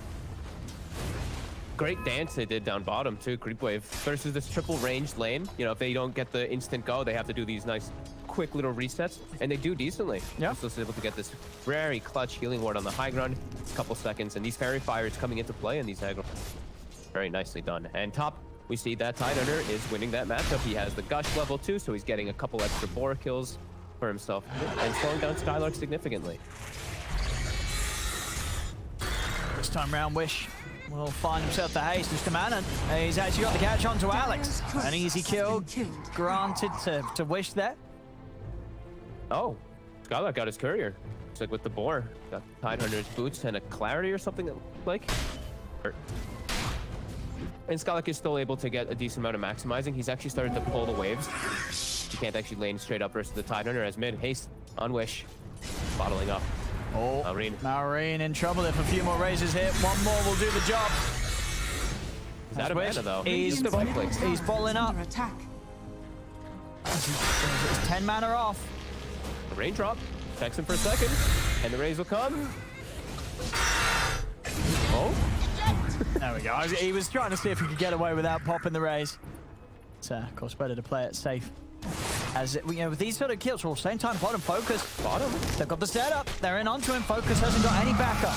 Very nice. Another death on the safe lane Drow as CREEPWAVE do continue to really exercise the strength that they have here with this tri-lane. And I think And ATF gets a Ravage kill Dyer's top. middle Yeah. tower Beastmaster is too in under the attack. river. When the whole play was Radiant's happening when they were bottom chasing the tower Timber. is under attack. I mean, Wish is definitely going to have to do quite a lot this game. But he's going to hit the fast timers to do it. These 3 kills, you know, we're going to see pretty much an 8-minute boost of travel Radiant structures on the are SF, so very good timing there from him. Radiant's And they bottom actually, the tower is Beastmaster under is TPing attack. bottom to defend. They actually surround the TP, and he has to cancel. This tower is very likely to just drop now to this CREEPWAVE push. And ATF, he's fully enabled. He has phase boots when his courier does respawn. He's going to be really strong turning up into all these fights. Ravage will be on cooldown, but he's going to be a pretty big beast for them to actually focus down as Drow, this whole tri-lane is shut down so hard. CREEPWAVE's aggression. Yeah, the way that they've laned this is couldn't be any better. They've managed to do exactly what they needed to with the setups on the side lanes. Sure, the mid lane's not been great, but it's at least it's not like, you know, Marine got completely zoned out. You know, sure he's behind, but he's not out of it. He's still ahead of Skylark and of course Focus in regards to farm. Yeah, and he can still threaten heroes who do show up. If we see Spartan, he tries to show up versus this double 7 Timber, and he's just dead. All right, then the Marine's game getting even better. Top lane, they're trying to get in for the setup. They've got the ult. An ATS tanky, but not tanky enough to withstand the magical burst from these razors as Wish continuing to do his best to really use this power that he was able to build up in the mid lane to just keep this game on hold here for BRAME and make sure that they don't suffer anymore on the side lanes. He's so fast to move from lane to lane because of these bots. Malrine has to be careful not to get caught by Disable. He will die. And these bots will always enable him to make plays with the Beastmaster. It's like it's the more standard build now on these Shadow things lately, but it's going to be a really nice one this game for him to play around the map. As 2K lead, CREEPWAVE continue playing aggressively down here. I actually want to see Crystallis try to find the Shadow Fiend with the CM and the Nyx. An Omni Slash and a stun, it's really easy kills on the Shadow Fiend early on if they can ever find the opportunity. Yeah, this window before he has his next time after bot's done, absolutely top. ATF, he's done it again. Another Ravage kill. He's able to pop Skylark. Wish will be able to get the razors down onto Alex, but here's the move you talked about. Crystallis coming in with the Blade Fury. They've killed off Wish. A huge kill to be found. Omnislex, the bounces are perfect. It bounces to the creeps for the once, but then goes straight back over to Wolsterman to get the kill. Focus is trying to get Crystallis, but the Frostbite Fisherman holds him back. Focus will be able to take down Fisherman there with the multi-shot, but now Marine's chasing him down. Has he got enough burst? Not quite. Focus will live. He now turns him with the backup of Skylark and Spartan. They're looking towards Marine, but he's too tanky with the 3 points in reactive armor. Marine's able to get away. Still some big stuff, and that kill on the SF, slowing down his momentum. Instantly, though, off the back of the respawn, he's making moves down towards Marine. So what Marine can do, he's got the chain, he has got a TP if he wants to chance it in the trees. He's going to go for it. Can they find it? They can't! They can't quite get him there. The raise, the close range one must have still been on cooldown, as Wish was not able to get it in time. Nice TP. Just great aggressive moves coming out, and they haven't had to move the Tidehunter yet. I mean, ATF is chilling in the top lane, getting 2 free kills for themselves. Yeah, and they do get, I think, all 4 bounty moons afterwards too. I think, you know, we're seeing why sort of against what seemed right in the draft, they just threw out the Tide as the last pick, because ATF definitely having a great start with it. They're going to look to try and catch him. He's speedy with the phase boost though. Stamana can't quite close the gap on him. He's too fast. He's out of there. They can't get him. Wow. I mean, Wish has this whole movement speed build with his bots, Windlace plus Baited Breach, but yeah, Shadow Shaman can't catch up. Alex will walk over, scan, get some information for his teammates. Gonna sap some experience too from back. Maybe able to set up on this too. Do look to make a swing over. And this is huge. I mean, Crystallis has had an absolutely free game, 6-0-2 on the Jug. Not something you'd expect, and just from the Jug pick versus what he's up against, but this aggro tri-lane paying dividends. And we'll see in the midst Focus. Is that? It's gone. He is having a rough game.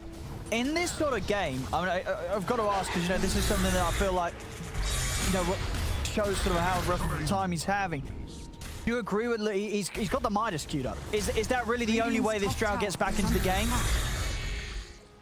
Ooh. Radiant's top tower. He needs levels desperately. So, you know what? I might actually just say yes. I Sure. agree with this. Like, you He's think- level 6 at Radiant's 12-minute bottom mark. tower is He under just needs to attack. never show up. He can't show up anywhere for the next 8-10 minutes or so. So why not go for minus some way to try to catch up? Let your Shadow Fiend and Beastmaster somehow try to salvage this disastrous early game. The only reason is really because he was in a tri lane, then I'm okay with it. Because I know we've seen mid one do it, but he gets at the good timing because he got his lane secured. It's just he's so low level that I have to stay I'm okay with it. Yeah, this game, this feels very much like this is the only way out for a sort of build. This doesn't seem like it would have been the plan from minute one for Focus, but yeah, this is the way that they've got to try and bring him back in. He's got to play this recovery game, and it's going to take a lot of time. And his levels do benefit, even though of course we're going to see the Shadow Fiend go for the spell damage build because that's just always what we see for the SFs. He can help his aura, his marksmanship in general. If he's standing next to Shadow Fiend, if he gets levels, it is a very impactful. Sure. But definitely want him to at least have something. Skylark, book 2, summon toward top. ATF, he has Ravage again. Oh, He might look to set up a I Ravage. was going to say we've had this attack. story happen a few times. He's level 12 as well too. They can easily look to set up for this defense here. What level is the Shadow Fiend? Only level 10, so it's still level 1 Requiem. They Dire's can't even go top for some like a tower is shackle under into a attack. level 2 Requiem play onto him. It won't kill him. Let's just see if they do try and go on. It seems hard. I mean, as you said, they've got so many of them here. Radiant's bottom tower is under Going to look attack. towards the tower. Dire's structures Fortifications out. CREEPWAVE, they're bringing him back up. They know ATF strong. Ooh, Oh my God. all right. I mean, he catches the two of them. Just the tip required there from ATF for the setup. They will lose the CM. But the Ravage allows them to at least get spun and does force the rest of them to run. They get him with the Omni Slash onto Skylark. And the chase is going to continue. Stamanon and Focus, they've just got to run. Wish he's out of there. They will manage to get away. I mean, that's an experienced Tide there. He knows the exact limits of his ultimate, and he's able to catch the two on the very edge of it. It looked really bizarre the way he tossed it out too. Like they weren't going to get much out of it, but I mean, tower is held. Tower's and they defended. get the chase. They get the chase with the Timber Saw, with that level 4 Timber Chain. No, that was a big BRAME Ravage. Yeah, it was good. Focus is getting some time to at least try to farm and finish his Midas. Still a ways away. 300, 400 more gold for him. It's gonna be tough for them to make any of these aggressive moves with Alex now always doing this and just stalking, giving all this information, and with ATF parking himself in front of towers. This is very likely for them to get 2 kills here with the rotation 2 from the bots. Raiding on Skylark. They are definitely making the moves this game. Oh, Murray. Alex, it's going to be fine. As he's able to set up onto Stamanon. Another kill from Maureen. 17-9, 7k lead so far from CREEPWAVE. I mean, they really have just come into this game too completely differently to what we saw happen in the first game. Spartan also walks up. Another free kill. It's really looking like they're in their comfort zone. These heroes, Maureen's Timber, ATF's Tide. It didn't feel sensible in the draft, but now just seeing what these players are able to do on these heroes, it totally becomes understandable why they would throw them out in a lineup like this. And I'm so glad to when I do see the more lower division, not like the tier 1 teams, make the decision and make the move to do those aggro tri-lanes. I feel like it's much more unexpected for the less experienced teams to do that compared to your tier 1s, your tier S's. As to ATF, they've got the level 2 Requiem now, but they actually can't go for it. Yeah, he doesn't want to commit. He's worried with Crystallis coming over, and he knows already, even if he does drop the Requiem, it's probably not going to be quite enough to kill ATF. ATF's going to have Ravage pretty soon. He'll drop the Requiem now, draws and raises out onto Crystallis. They'll get the jug. They might be able to get ATF too. He's dropping really low. Spartan has max impetus. He's got Ravage and Maureen's around. If they drop the walls down onto Maureen, Ravage being used to help Maureen, and now they can turn. As the Requiem from the death will kill Maureen. Back up from Focus, coming over. He's trying it, but of course he's not got much to utilize at the moment on the drought. ATF stopped him for the TP out. He's done with this, but Stamanon is able to come back in, put a stop to it. Alex creeping back in, gush into Impale. They're closing the gap onto Focus. Focus, he's in so much trouble. They will push back the Tide with the Gust. Can Alex quite get him? He's going to have Impale and Mana Burn in a second. Focus trying, but they've found him. Another kill for ATF. Fishman standing his ground, actually spending time for ATF and challenge. Alex to come back over towards Skylark. They'll get another kill. As BRAME, they really tried to push it there, bringing in focus. You know, cancelling the TP of ATF as ATF tried to get out of there. But that ended up to be a move that completely hurt them. ATF still being in the action and CREEPWAVE being forced to continue the fight. Paid off so much better for CREEPWAVE. They get focused and of course they get Skylark at the end of it. How the hell does Focus show up to this fight and think it's gonna go well for him? He's brown boots minus. He's literally hitting them for 0 damage. I'm surprised they called for him or he made the move to go up there to try to help. It was 5 for 1, right? Or 5 for 2 that they ended up. Maybe even worse. At least, yeah. I mean, 5 for 1. They got Malrina. I guess in the initial they got the Jug too. So it was a 5 for 2. But a very overextended fight leads to the Ravage coming back up and Focus. I think that was the time for him to focus and to catch back up in the game. But yeah, shows up to the team fight and just gets dude, look at this. ATF, he's pretty much got completed Aghanims after that fight that he's going for. Oh. That's really nice. I love Aghanims Tide. I think it's so nice when you're playing versus summons and versus squishy heroes. Just get this gush on everybody and then everyone's able to just... Everyone does more damage versus them. Nice. And he's going to be able to spam it. He even maxed it and he took the talent. So the damage is 380 for gush. Nice, yeah, it's absolutely strong, and especially when you just always guaranteed basically to get -7 armor on whoever Crystallis, you know, the group of heroes that Crystallis is Omni slashing. Instantly, everybody that he's bouncing around -7 armor. These Omni slashes are going to destroy these heroes. And they don't have the other things too. Like they're not even close to these, but they're not even close to BKBs or anything. The gush, it provides armor mice, but also provides a 40% slow for 4 seconds. So yeah. They're not going to be able to run away. And these tanky front lines, Timber, Tide, who are shown to be pretty immortal, they're going to get so many of these frequency of spells off. Big problem for BRAME. It's a very uphill battle for them this time around. I mean, you know, considering, as you said, sort of the thing that's worked out the best for them has been the fact that they did do this aggressive tri-lane.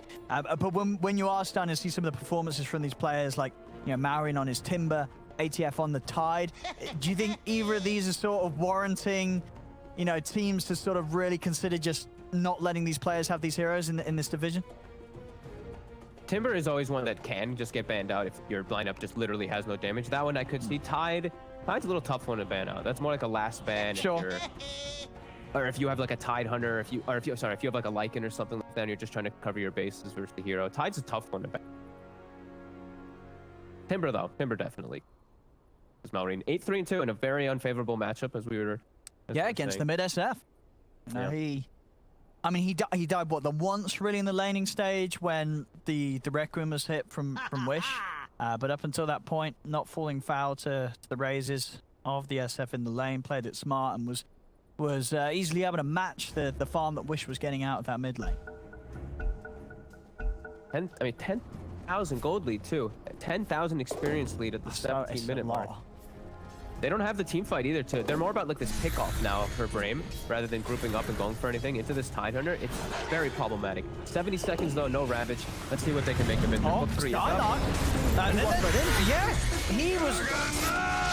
I mean, he saw Alex. He saw them, right? Or I guess he didn't. I guess nighttime maybe just wasn't quite ready for Alex to come out of the fog. Pauses mess with your brain. Yeah, I mean, they really do. And he also fed them. I think that might be the 3rd or 4th book. He didn't feed both of the minions, but he fed he fed the blue one, so 150 gold. I've seen a couple of times the Tide and the Timp for getting them in the midst of the action. So decent chunk of gold going toward the side of CREEPWAVE as, yeah, the Aghanims is pretty much done now for ATF once you get... I mean, I think, honestly, without doubt, this is going to be the fastest axe you'll kind of ever see on a Tide, right? I mean, it's not really the item Tides are always getting, definitely not the one that they're rushing or getting this early. He's just getting chased out, stunned, not going to hit, but a gush connects and an easy kill from Elrine to run down. This Drow is never going to be able to come back in the game. It really feels like that tri-lane broke the Drow completely. Like, Focus is just... completely struggled to find space after what was such a brutal laning stage for him.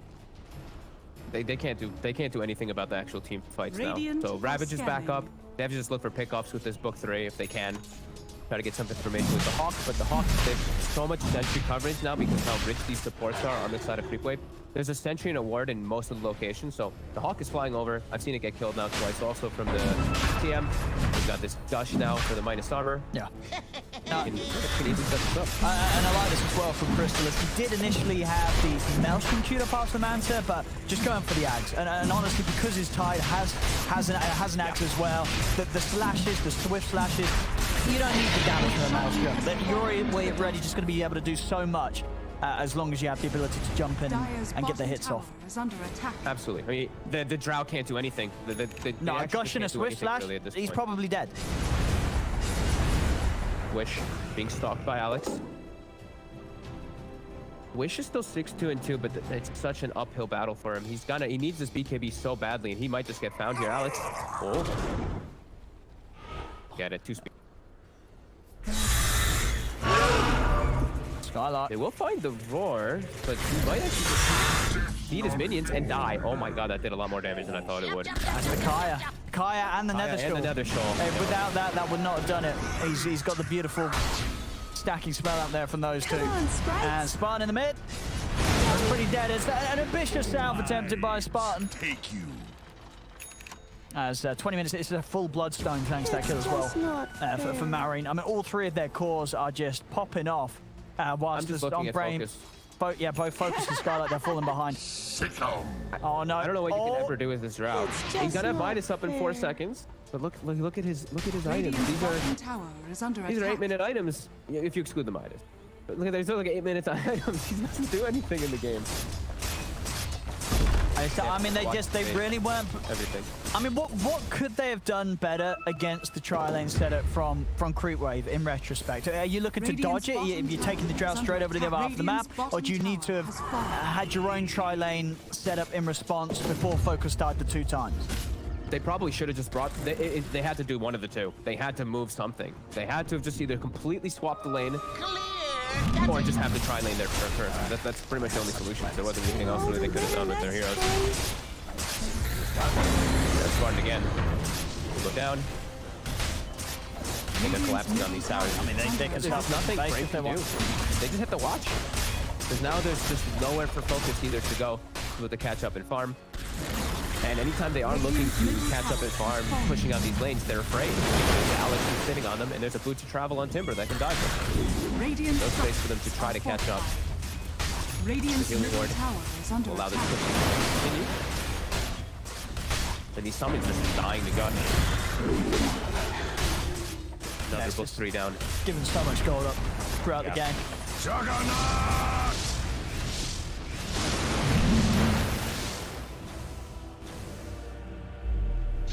And into this Aegis, it's so much more difficult. Tide, level 18 on the front line.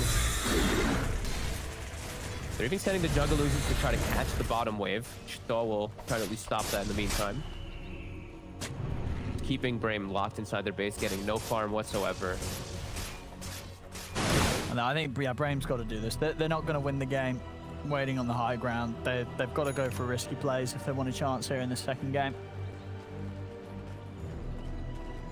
What level's the Tide? Or what level's the Shadow Fiend? Still only 15, so not even the level 3 Requiem still.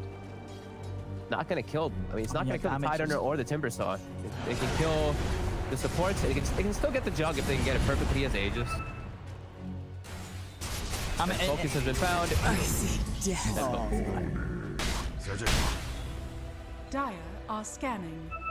If that happens once more, it might be one of those games where they just call it. Radiant's top tower is under attack. It's looking pretty over here for BRAME unless they can pull off something really spectacular. As CREEPWAVE is getting as much as they can. Yeah, Push the bottom. they're losing racks. They're probably going to lose a second stay here. CREEPWAVE want to swing around to the bottom. Radiant's middle barracks has No, they're just going to back off and look to try and fight them. They've decided to have much more fun getting more kills, which is understandable. Skylark using the raw to help himself get away. And, ooh, my God. It's close, but he does make it. Level 18 Timber 2. Yeah. On the way to a Lotus Orb. They're just items are just trickling in so fast. BRAME just getting absolutely nothing on the map. Which he's can't find any. They just can't find any farms. They can't peek their faces out because this Nyx assassin is stalking.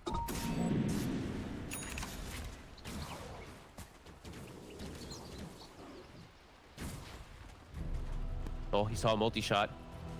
Run, focus. Hopefully your Midas is up. Oh no. Shadow Fiend, the ward. They have a ward on the side there. Oh no. They're actually watching Wish. They see him. Radiant are Throw scanning. the scan at top as well. Oh, he's got to do it. He's got to do it to get out. Immediately, Malrine towards bottom. It's under a ward though, so this one. Can they actually? Are they gonna attempt to set up for him? They have full information that he's alone. Even if they use Requiem, if he's able to just sort of pop the active with Bloodstones, Dyer's top tower just- is not under gonna die. attack. It's not gonna even be that close, I think, because he has the Nether Shot. no, it's going to be like half his HP, if that. Yeah, Maybe not even that. Bit of perfect.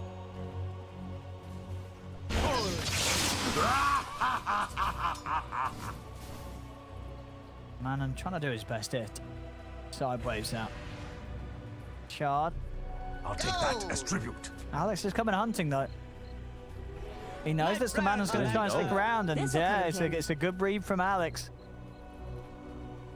Timber saw bots up. They are. Oh, He's gonna bots up. They're gonna bring even more. He doesn't know. Goodbye, Tim.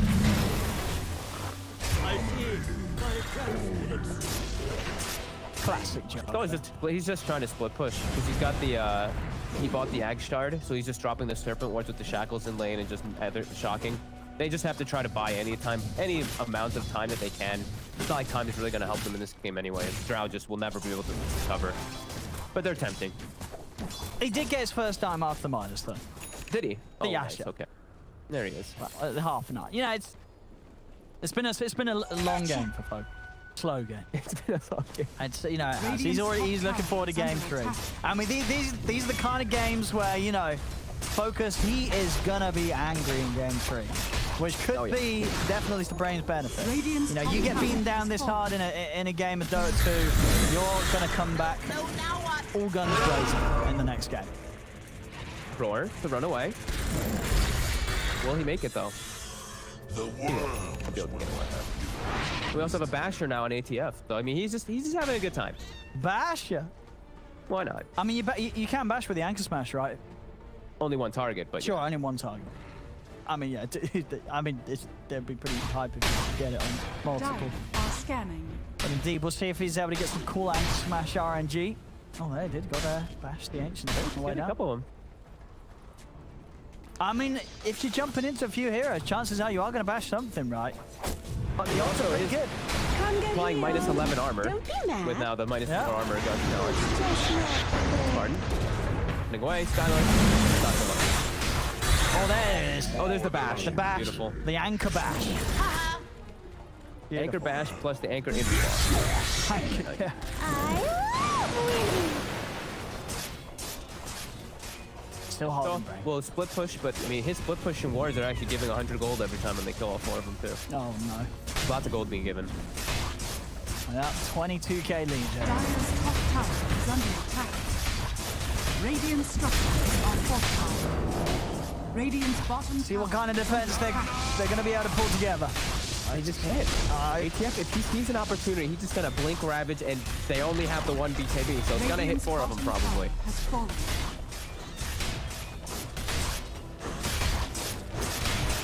Radiant's Whenever bottom ATF makes the tower- call, click the jump button. Radiant's Nice bottom to Do know. it. Pardon. Jump him. He do it when Radiant's Focus bottom steps up and tower. Skylar. He's wait till Skylar summons the book, and then he might Dyer's do top it. tower is under attack. More money. I mean, they're playing it safe. No, They are. they don't want to throw this game away. It feels pretty unthrowable. Can we Pretty impossible. get the plus percentage? This has got to be a 99. No, it's an 100. It's an 100. It's been 100 for quite some time as well. It's been 100 for the last 7 minutes. Or maybe 6. Last at least 5 minutes. Oh, here we go. Arcane, Requiem. All right, that might just do it. No. Okay. Where's your 100% now, Gaben? Well, there we time for the comeback. Still says 100%. Oh, So it hasn't shifted. Not this time, not yet. I mean, they need what? 10 more of those, maybe more, like to realistically actually get back in the game. Wish is at least If he gets the arcane got to blink, level 18 and Yeah. on his way to the arcane blink, so If he he- can get these pickoffs. gets the arcane blink, Abyssal, then maybe. They're starting to split up a lot. Look, Malrine also setting up on bottom. They're already preparing. Tidehunter is starting to be over. Get those raises stacked up. TF's coming. Tide is easily coming. They've got the roar. Oh, there we go. Ravage out, a smash and a gush, and goodbye Wish. Spartan, they're looking extremely dead here. ATF unstoppable. As Focus, well, they're trying to turn onto Malrine. They cannot hold him back. ATF in on top of Focus. Buyback's coming out for the two of them. They're going to roar the next assassin. They might just be able to kill him here. He comes out of the Yules. Alex will go down. One more they can find. They also get the kill onto Fishman. Skylark trying his best to juke out the movements of Malrine. They'll try with the Yule setup. He's already got the Timber Chain down. ATF's able to get over the wall. Skylark, fake out the Beastmaster. ATS has a full Abyssal Blade coming on the courier. Oh, he does. 29 minutes in, 30 minutes in. Let's be fair. 30-minute build on this Tidehunter. Pretty terrifying, and without a doubt, definitely warranted the team bringing it in as the final pick. Yep. And he also got the blessing of the Orb of Corrupt, the Orb of Destruction as well. Even more minus armor for this DP man. That's, yeah, what? How much is it nowadays? Yeah, but oh, you did the math for me, thank you. Minus 15. Wait, no, you didn't. Oh, yeah, you did. Sorry, yeah, I forgot about the talent, yeah. That's a lot of minus armor. Especially when they are. Let's see who the Pretty who low has the armor, highest right? armor. Probably the Who has Drow. the highest armor? Drow, the Shadow Fiend and Drow. Sorry, Drow. yeah. When she loses the Agi though, she'll probably be at pretty much 0 armor, as well as the Shadow Fiend is top. They'll find Alex again, but the backups are coming. He's going to be able to find Stamina. But a 1-for-1 trade when they're down 28k is something that they will take any time of day. Isn't it crazy how they got the same gold for the kill as well on both sides? Pretty nuts. Kill bounty's pretty wild now, though. Radiant's top tower is under attack. I think they use same maps as the dice roll function for the kill bounty. Malrine, he's diving in. Oh, Skylark? Saw that coming. He's very dead. No buyback on him. Oh, no, that's gonna come my way. Malrine's losing a little bit of his mana. ATF's in. Gets the kill on Focus. Focus has got buyback. As Wish, he's in the BKB hole. Here we go. Red Grim onto the two of them. Can they kill Malrine? No, he's got the cheese. He's back up to forward. Oh, he's jumped in by his own Shaman forward. He can't get out. The Ravage is there. They'll call it now. GG. As CREEPWAVE will take this game too, and my goodness, did they look good doing it. They really did crush BRAME from the start. They never recovered, especially from that bottom lane. That aggressive tri lane from CREEPWAVE just blew the game wide open for them from a very early stage.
two are getting rough. My mind just sounds like Shia LaBeouf. It says no, no, no, no, no. Just no, no, no, no, no.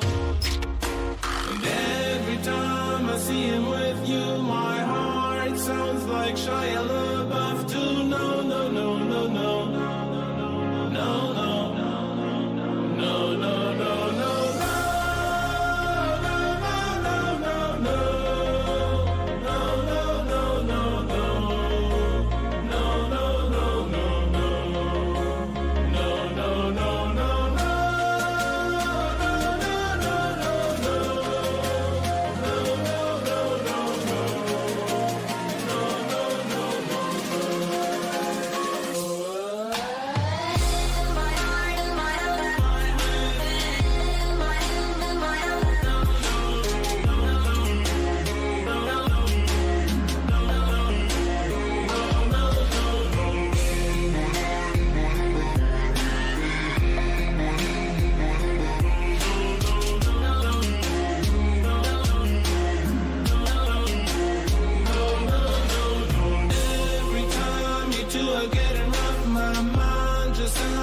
Shia LaBeouf, it says no, no, no, no, no.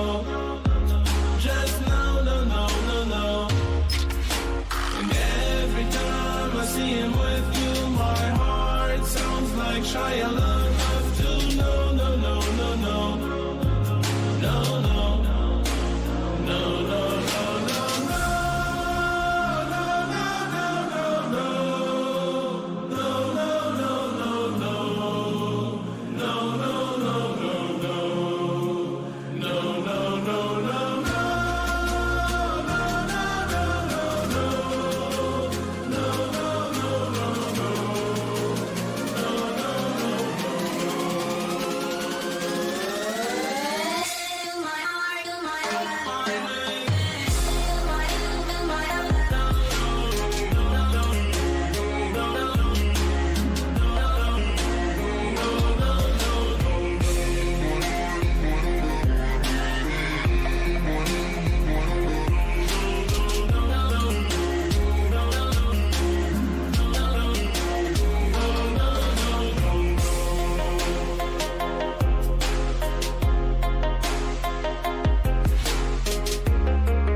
10 seconds remaining.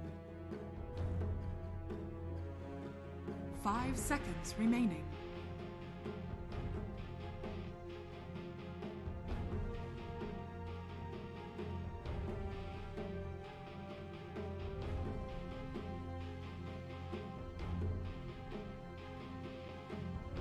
Radiant team ban.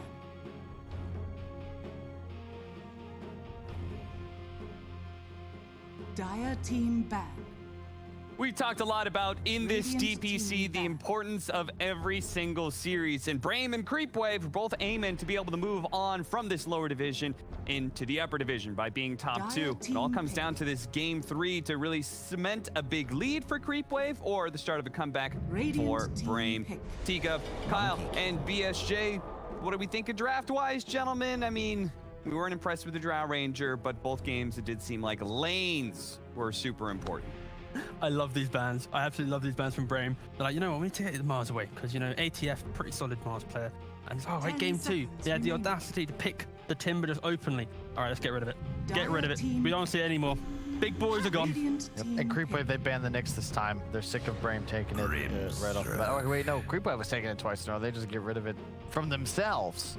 But then also BRAME, they have first pick, so they have like The Monkey Christmas anxiety. It's like, we can't give CREEPWAVE the Monkey King, so they just block pick it. Oh, Yeah, this is banned first 2 in the previous 2 10 games. seconds And for some remaining. reason, NA loves first picking Monkey King. I just don't see it very often outside. flexible, Five Kyle. seconds Where does it go? I don't know. It's a Exactly, Very, he's you a don't very know. agile and yeah, it's a flexible hero. I mean, I'm sure Monkey King can do the splits. He's doing all this artisanal capoeira-based movement. Do you love me some? I would like to see CREEPWAVE really hard counter this Monkey King conceptually. I think Vengeful we've Spirit. seen. Well, I think the best way to counter Monkey Dire King is team just back. long range damage that kites him. Perfect. Okay, that is number 1. We'll take a Phoenix. We'll take a Morphling. Take heroes like this that don't really have to commit onto you, bring you down to like half HP, and then burst you down. They've already got a really nice setup between the Puck and the 10 Phoenix. seconds remaining. Nice team fight. It's really good in lane against Monkey King as well, the Phoenix, so you 5 can just seconds follow it to whatever remaining. lane it goes to. You have a lot of good pairings with it that are nice against Monkey King. I was upset that the first round Lycan worked on the first game, so I'm already biased. I don't think Monkey King should be able to be first picked, so I hope to see CREEPWAVE continue to draft specifically to remove this hero from the game. But what if it's 3 position? What if it's like carry? Lycan, they're like, let's deal with this hero, and then it becomes a 3. Just don't draft, really weak lanes in order to do Radiant that. team That's ban. pretty much Yes. what I'm looking at. Agreed with that. The thing is for BRAME, because they were first pick, Dire it does mean team that they get to back. respond in Radiant team both back. picks of the second phase. So they kind of enable themselves to have the perfect lane and they can decide what's happening with this Monkey King. Yeah, so I think they're not in that bad of a position. And for CREEPWAVE, I would be scared if I was BRAME because they have this strong Phoenix at 4. And then ATF, his hero pool, he does 10 play like the seconds kind of remaining. big tanky offlaners, unlike some offlaners who like to play more kind of countering heroes. He's like the 5 Timber seconds Swords, the remaining. Underlord, Axe, etc. And these are all kind of excellent Phoenix pairings. So that lane already, to me, is going to be a pretty scary lane from CREEPWAVE. Dire team ban. I just want to see more Venge, especially when you have a Puck picked up already. Yo, swibbity swabbity on the guile. Breaks it and you're stunned. Just in case no one knew. Kyle was saying. Okay. You could have just said that without swibbity swabbity. See, my problem is What's wrong with Kyle that? said 10 seconds counter to Monkey King and strong lanes, or at least he agreed with what Yeah. BSJ was saying. 5 seconds remaining. Radiant team I, ban. Really is I strong, disagree. Yeah, you got a stun. Your W against A stun. is pretty effective. Stun does move Venge is pretty like quick one of the though. weakest.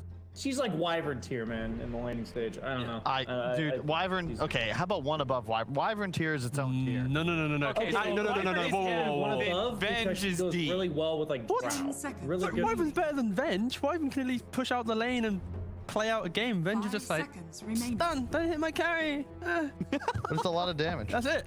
That's all she does. Nothing. Dude, Venge has like- like 48 base damage too. Like she does like no damage. Really? It's that low? Yeah, that's Yeah, really- good. Here, I got my Dota client pulled up. Thank you. Thank you, Brian. I like to imagine Her that base damage Tiga's is actually version of Venge 45. has an ability which is called 45. grovel. Please don't hit my carry. That's the chicken Tom when you run next to the creeps, you know? What's that base damage? 45 base damage. on Jesus. Finn. Yeah, maybe not the best. That's why It's so amazing how like these base stat changes completely break heroes. Like Monkey yeah. King, the only difference between him now and before is I think 2 years ago he had 0 base armor. Now he's got 6. It's just crazy what happens over the course of time with these heroes. Yeah. It's why the idea of 5-position heroes is kind of opening up to be pretty much anything, because as long as you have good move speed, armor, or some type of damage, it means you can contest pulls, play with the 4, because 4 positions now, all they have to do is, you know, pull a creep wave, body block a hard camp or whatever. So if you have this 5 or any support that has a bit more kind of natural good stats, it allows you to play the first 10 minutes of the game, which is critical in most games. Long range kiting damage. Radiant team pick. Yeah. Earth Spirit. Okay, I like the Earth Spirit pick. You needed something to get onto these backline supports. Tusk is pretty worthless as a Dota hero, but Earth Spirit, really high value. You have Grimstroke, so you can shield and roll. 10 seconds remaining. But also both teams are pretty much, they're not really flexing anything. They're just showing exactly what they have, right? So now CREEPWAVE, they go for this Juggernaut. We aren't most likely going to see any kind of aggressive tri-lanes coming out simply due to that Phoenix hero. And from CREEPWAVE, you know exactly what's happening. You know, Jugs are carry, Phoenix is your 4, Pucks are going to be a mid. Maybe there's some Phoenix offlane scenario that could occur, but for BRAME, they can now decide Monkey is a mid, carry, offlane. What do you think of Legion Commander here? 5 seconds remaining. Dire team back. Even better. Of course. Of course. I forgot. You need an Necro book in your offlaner. What am I thinking? It's BRAME, come on. No. That's sick. That's really solid here. In I like it. regards to, I was saying, just in regards to the Legion idea, it's more, you need a bit more oomph and kind of activity in your game. So Enigma is oomph. And in addition, There we go. you want to play away from your offlaner as an Earth Spirit. You want to have that ability to 5 rotate, seconds remaining. play with the Grimstroke if necessary, control runes. Enigma loves being left alone for a bit. And CM Jug, you know, maybe you'll be able to kill some Eidolons, but it's so annoying to play against Enigma as a carry. Like, let's actually ask the expert. BSJ, how annoying is it to play against Enigma? Scale of 1 to 10.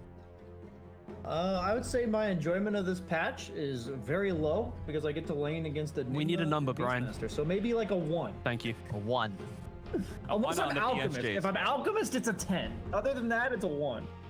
Got it. That's the Enigma counter, guys, by the way, in your pubs, all the people out there. You see these people spamming Enigma, just pick out. And the key thing here is Free for gold. BRAME.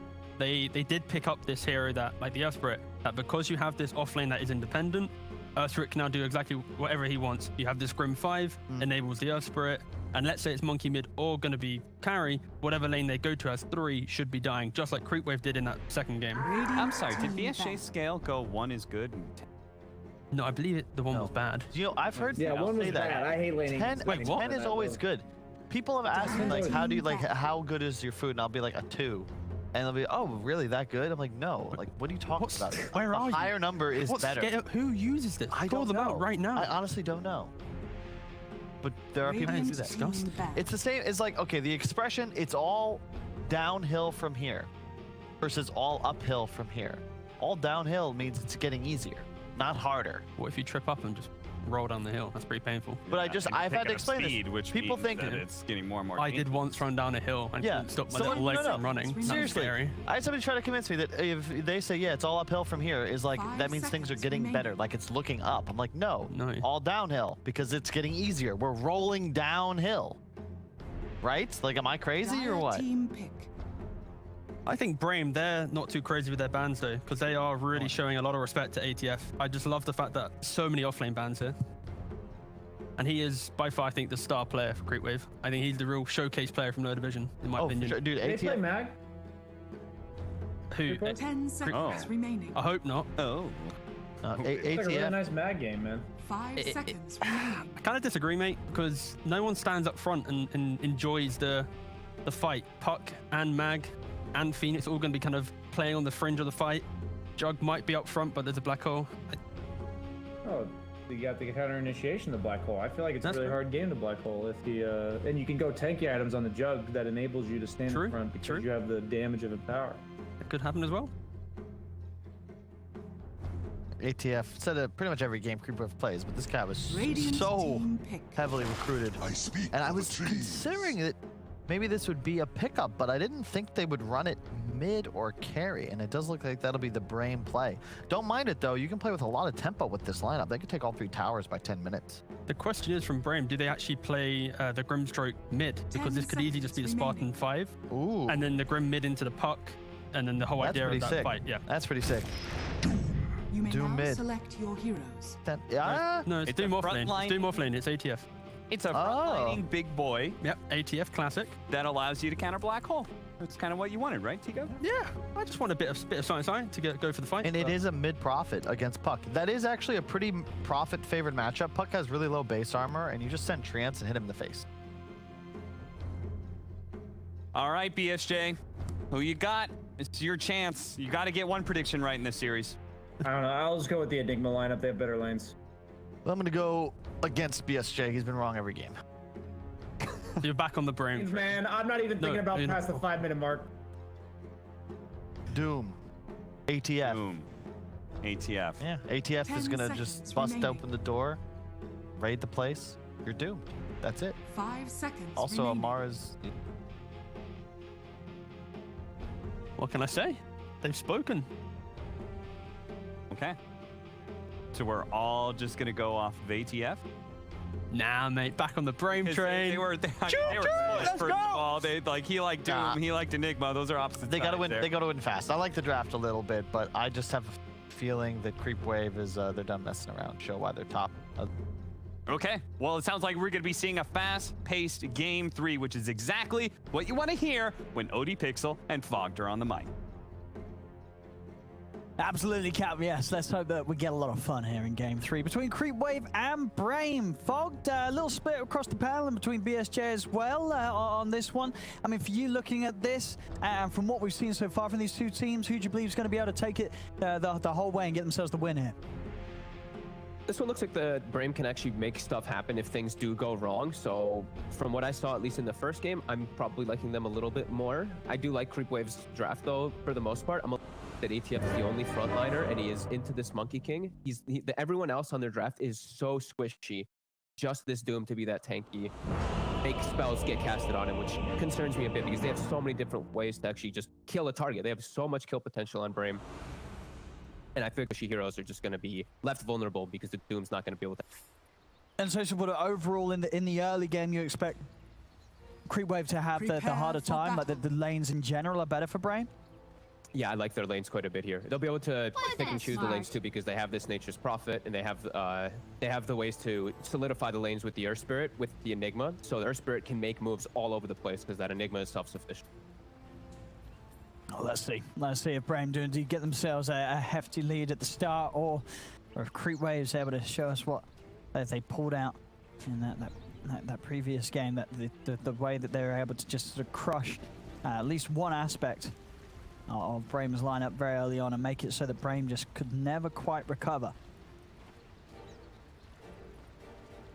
Yeah, really curious to see how all these fights will kick off because I'm just seeing a lot of stuns and a lot of different ways to start and kick off engagements on the BRAME side. But then I look at the CREEPWAVE and it's very limited.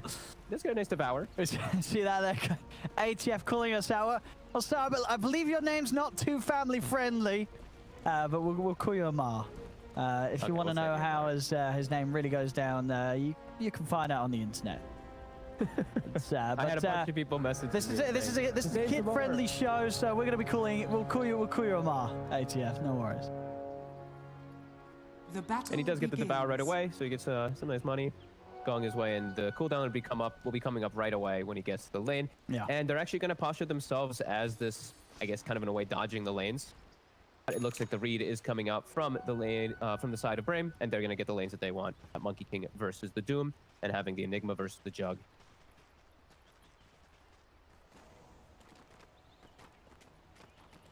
Okay, well, let's see. Let's see indeed if BRAME's able to shake this up.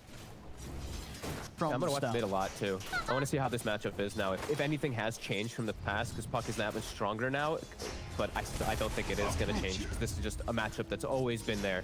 Matchup in heaven for that Nature's Prophet versus Puck, versus these Pucks, versus these Queen of Pains, these range heroes. Don't deal with Treants. No, for sure, yeah. I think we could see quite a hefty lead in CS for Wish if he plays it right here in the 1v1. bottom, I see potential for kills too with this Monkey King and this Grimstroke, since they got the lane that they want. They're up against this Doom, up against Phoenix, who has 1 base armor. This is not the easiest lane for the Doom, so they just have to play it smart, play Dire's greedy, courier has been play very killed. defensive on the side of this Doom. Just let BRAME overplay their hand. I take what I please. Warriors of the wood.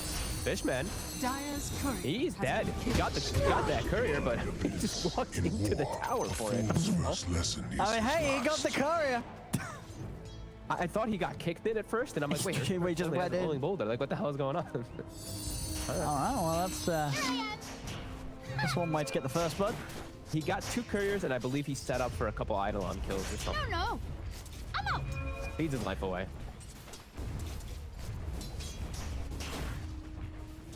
Earth Spirit now level 2 as well, so Fishman has to be a bit more careful how he does step up. And yeah, this doesn't look great for.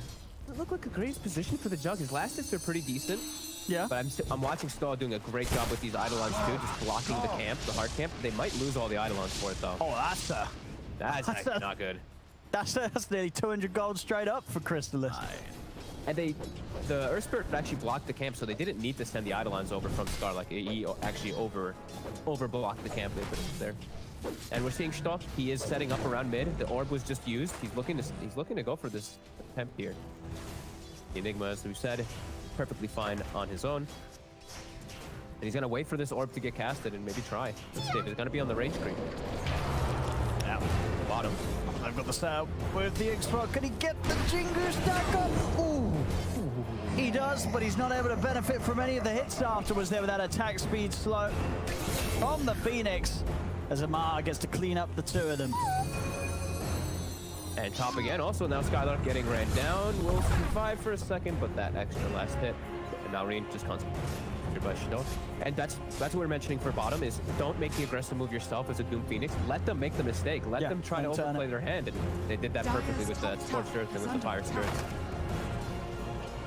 I mean, this is, yeah, to the point where when spirits are up, like, can these 2 heroes really get aggressive? Anytime you're sort of just able to get a spirit down on the monkey when he has like just 2 of the Jingu up, he's never going to be able to get the 4th without just taking so much damage in response. Yeah, he's got to be careful how he does play around it. It was very close though, right? Like if he did get that last swing and he gets the Boundless, he'll probably just pull heals off of it. Sure. It's But that's only going to get harder, right? It's like, you know, the spirits and the potential of the Radiant side is going to get stronger, whereas Jingu's not necessarily going to get easier to build up. Dire's top tower. He's still doing. is I mean, he's still under doing good attack. lane though, right? Like he's still applying the pressure. Doom has 16 last hits, but Yeah. it's not full free farm. No, he's not still really. okay. And now the Doom still has trouble stepping up as Spartan, though steps up a bit too far. There is a point inside the Infernal Blade. Oh, I see Fishman up top going down. Kills everywhere in this one. A lot of action indeed already. 4 minutes in, 4 for 2. Mid lanes dropping heroes left, right, and center. Chaos in side lanes, but Wish is holding his own in that mid lane very nicely. We did mention he probably would 2010 last hits, gonna have a very early level 6, and since Chaos is happening in those side lanes, we know that's where Nature's Prophet thrives. As soon as he hits 6, it's very likely they just get a single kill or even a double kill. So much action kick off. Here I am. Do want to see CREEPWAVE be very wary of when this Nature's Prophet hits 6.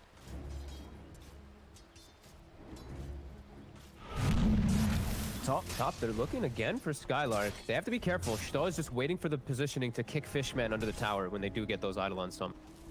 But yeah, good job of clearing them out. They've gotten a lot. Crystalis' last hit was way higher than I thought they should have. Right, Crystalis again, cleaning up about 4 Eidolons.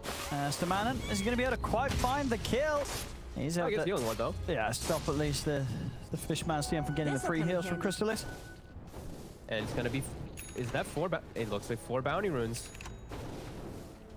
Yeah, 4 bounty runes again for the Snow CREEPWAVE, just like last game. They got the 4 early on too. Courier, but nicely done.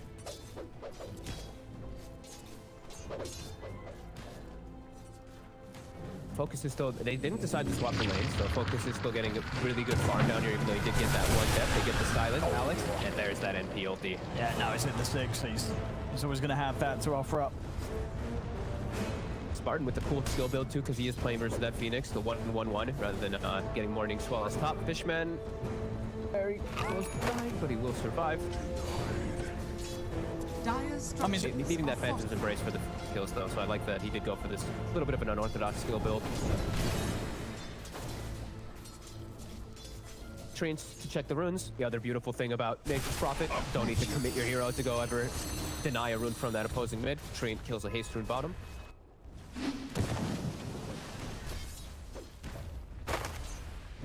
Right, this free farm on focus is definitely going to be a bit of a problem. Now, him and Wish, especially when they start making moves, these two are going to be able to get a lot done whilst they sort of rotate across the map, and it's going to be sort of a test to see if CREEPWAVE is able to respond to it strong enough, especially whilst they're still in the stage of the game where Chrysalis is going to want to be a bit more focused on getting his item. And Star now is actually looking to make moves away from top finally. He was playing mostly around top and slightly around the mid for the first 6 minutes. Now he can look to make pairing with his Grimstroke. Level 2 Phantom, so not the high points of Ink Swap for this game. I think he wants to prioritize maxing that third point Phantom. Oh, unexpected dude comes out. And then he's going to try and lead in here, Mark, but he's going to get instantly split from Alex as they'll just turn and take down the two of them. Of course, TP rotation coming in from Wish. Actually, maybe 80. Maybe he might just be able to make it away with the phase boost. He is fast enough. Same time up top, CREEPWAVE getting aggressive.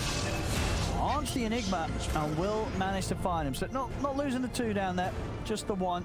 And in return, CREEPWAVE getting something themselves up top.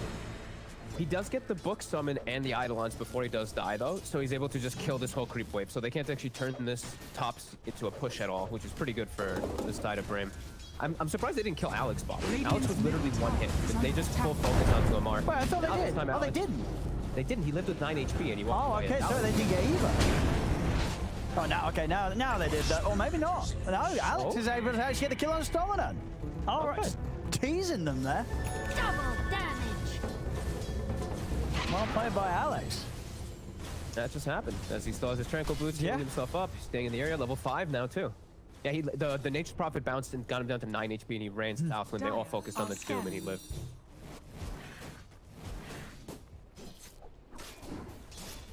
These NP ults are definitely hurting quite a bit though. We're seeing how much power they can have, and it also, same thing, is that it does not only hit the heroes, it pushes the wave out too. So we're seeing the positioning of these lanes are pretty forced in, so they can't actually get any type of power damage on the side of CREEPWAVE. They're now giving the mid lane to the Earth Spirit. Nature's Prophet getting just some jungle done. Going for that early Orchid, gonna be very good versus Malrine on the puck, who's just going for the bots. Around again. If they can catch focus. No Doom available. Time for damage. It is a lot with this Sunray. Focus burning down. Amar stays on target. Focus into the trees though. Will burn down to the scorched earth. Same time though, as the top Skylark goes down, they gets Fishman in return. Bottom lane, Amar in trouble. He's stuck in the trees. This is what happened. 5 heroes suddenly dead across the map. It remains closer to 8 for 6, less than 1k in it. Is there a team that you do feel is benefiting from the chaos a little bit more so far? They're getting a bit more tower damage on the side of BRAME. They're able to actually turn it into something, as I see all the other lanes just instantly being pushed out. So I feel like they're getting a very slight advantage on BRAME, but it's pretty damn even with the way it's all going around. And it was a black hole use top, and I think he maybe instant canceled it because they tipped him so fast, or he used it as an Omni Slash Epic. I wonder what happened up there because they tipped him instantly as the black hole was casted. Now, no black hole available, no Nature's Prophet ulti either, and Doom, Amar does have his at the ready, so he's looking to park himself in front of this tower bottom, but they're starting to surround, and the Book 1 is up. We go diving in. Over towards Alex. He's got the egg. No pop hit, no commit the Doom onto Wish. See if they can take this egg down, they can't. So Wish is going to end up getting caught in the Supernova Blast. He'll fall, Skylark also being taken out as Jug turns up the action, and they're not even going to be able to get Stamana now. Dream Coil's available from Marlene. They'll lock him down into the silence. He cannot run as CREEPWAVE come in with an incredible hold there of their tier 1 tower, getting 4 heroes for it. Radiant's top tower is Over-aggressive push by BRAME gets heavily punished. Phoenix hits 6, and they just press the ult. There's no way that they can commit to chase forward there. They're too far forward from the side of BRAME. Oh, very nicely Back done. again, CREEPWAVE Dyer's making really middle nice tower moves, and now is under transitioning it into a mid tower. This Dyer's 10-minute structures catapult are push. fortified. Really nice moves from CREEPWAVE, just responding, knowing when they can take the battles. Now their ults are a bit on cooldown though, so they're gonna have to give some respect. Back away for a moment. And Focus was still at least able to make the move top when all that was happening. He does get probably this entire tower. Radiant's And now Focus. Oh, he might actually get the kill. They certainly will. With that Omni Slash. No escape for Focus. He just couldn't catch a break up there. That was sick by Dyer's Alex middle too. The tower Fire is Spirits under makes him attack. stay there a second longer, even gets the tower denied. Just they're getting in their heads. They're getting in fish their map. heads. Oh. He's not going to get caught by the stun, and he's going out with a TP, and he's away. Dyer's Oh my. middle tower Okay, is under attack. outplay. A mid tower. Very nicely done. And they get the mid Dyer's tower. middle tower Really good has stuff fallen. coming out from CREEPWAVE in these last 3 minutes. 1K lead. And against as what you felt was a lineup that for BRAME, they would have expected to have come out of the laning stage with an edge against CREEPWAVE. Yep. The fact that they didn't definitely means that things haven't gone completely according to plan for BRAME's lineup. No, absolutely. CREEPWAVE done an excellent job of setting themselves and defending these towers. Like, I can't believe bottom tower is 1240 HP at 12 minutes. Yeah, they've held it so well. Dropped an Enigma. Like, Yeah. they've done such a good job of holding this Radiant tower. And structures are BRAME may be fortified. overcommitting a little bit, giving some lack of respect. They're getting punished for it. Now top, Wish, nice Orchid. Will be able to live, no coil. Able to be casted. Skylark with the book too. Looking to try to continue this siege down bottom already. Alex is setting up. His egg is at the ready. The TPs on the front will be a quick one. One side CREEPWAVE, if they do look to defend. Oh, just a mana. Dyer's Going to try and get it onto Alex. attack. And with the backup of Wish, they'll be able to keep him silent. No chance for an egg. And that should be easily the space for them to finally get this tower. Radiant's Same time, bottom though, tower trade's being made. Dyer's top tower is under attack. Still decent. I mean, Alex just gets caught there. They Fallen. make a nice aggressive move up top to continue the pressure and get themselves this good farm. Now we're going to see BRAME get some aggressive warding down to continue looking to pressure bottom and mid. Radiant's bottom tower And they're still is under very attack. strong to team fight when they are all Dyer's together. top tower is Especially under with this attack. Orchid on the Nature's Prophet. It's going to trip up a lot of the heroes on the side of CREEPWAVE. Nobody having any protection versus at all still. Doom, Amar getting close to a BKB, but he's not going to be the main target for that Radiant are Orchid yet. scanning. No. Anyway. I mean, to the point where, do you think Malrine, he can still afford to get away with the aggressive build of bots into Witchblade without finding, sort of oh, nice escape. Again from Fishman, getting away from this Grimm's attempts every single time. But yeah, the puck should be fine, or do you think Marlene could be in for a bit of spot of bother with Wish being able to focus him with the Orchid? Illusion. I think it's a bit over-aggressive for him to go for this Switchblade. Maybe he feels like they need damage, but I feel like with Phoenix, like you have very good damage coming from your supports. I think this might hurt him. There's a lot of different silences he has to work for. There's not only just the Orchid, there's Spirit and Grimstroke too. So that definitely could hurt as the book 3 about to be delivered onto Skylark. They are very strong now in this area. And almost Focus having, halfway to the Aghanims. They're going to come in with the smoke. Sorry. Dodges the silence nicely. And breaks the smoke. They won't be able to get anything with this. Chrysalis actually, Charging in. yeah, he's ready to start taking some of their jungle, knowing that they headed out to the lower half of the map. A prize. Bounty. And wanting to sort of be in position to maybe focus. Oh, my God. that he was close. Just a tree off that. They have the ward on that high ground there. He's still getting stalked, getting watched. They're looking to make their own move maybe onto Amar mid, but he's completely aware of this. Playing on the side that he's even calling for TPs to set up the counter gank already. There's Marlene. Scout there with the orb. Not gonna be able to clean up much. A couple Eidolons perhaps, Radiant's middle but tower is under attack. committing to a fight. Still too afraid. BRAME getting some good time to farm up and finish up this Aghanims on the Monkey King pretty soon.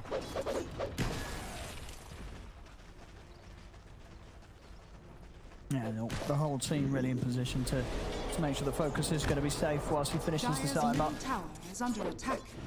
Now Amar has the BKB, so that I had a bit of a fear for their front line.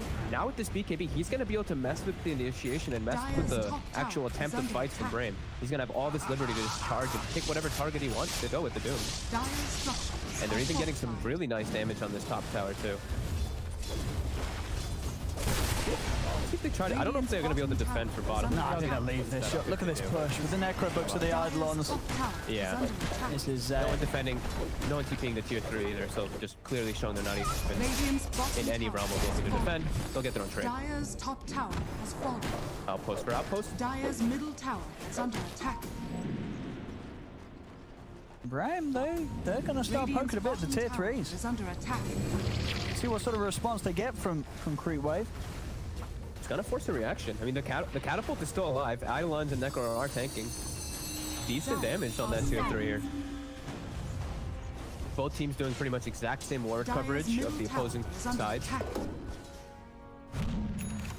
And Marino still wanting to continue with the way he played the pot before, going for the blink after.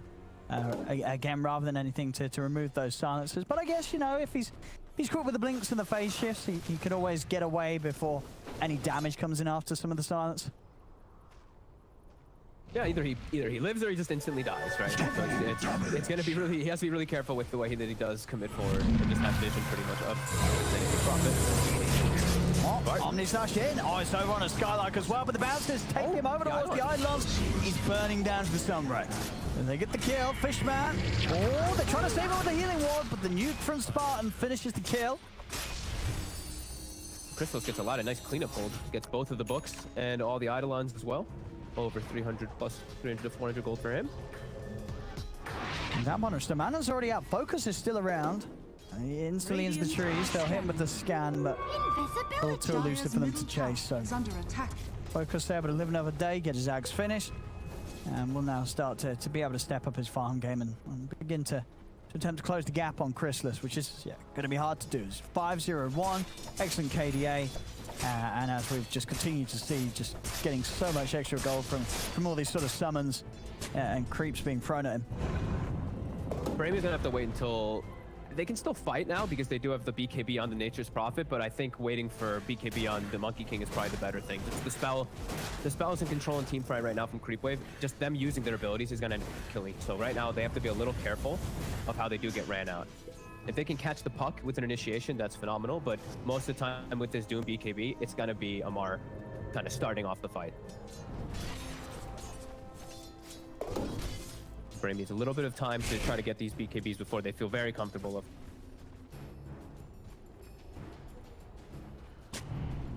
What's Skylark doing with his courier? Why is his courier just following him? Whatever. Maybe he didn't notice. It's been sitting on him for like 2 minutes now. I mean, he just likes a bit of company, you know? He had a jam or something, and he was just making sure like picks. I don't know. Maybe he didn't notice. Either way. Continuing this pressure bottom, Spartan slowly stealthing forward. We see Alex has found he has built his Yule Scepter, so he has a way to protect himself versus the Orchid. As they try to make an aggressive move onto the puck, but they're gonna get they killed just off the mark.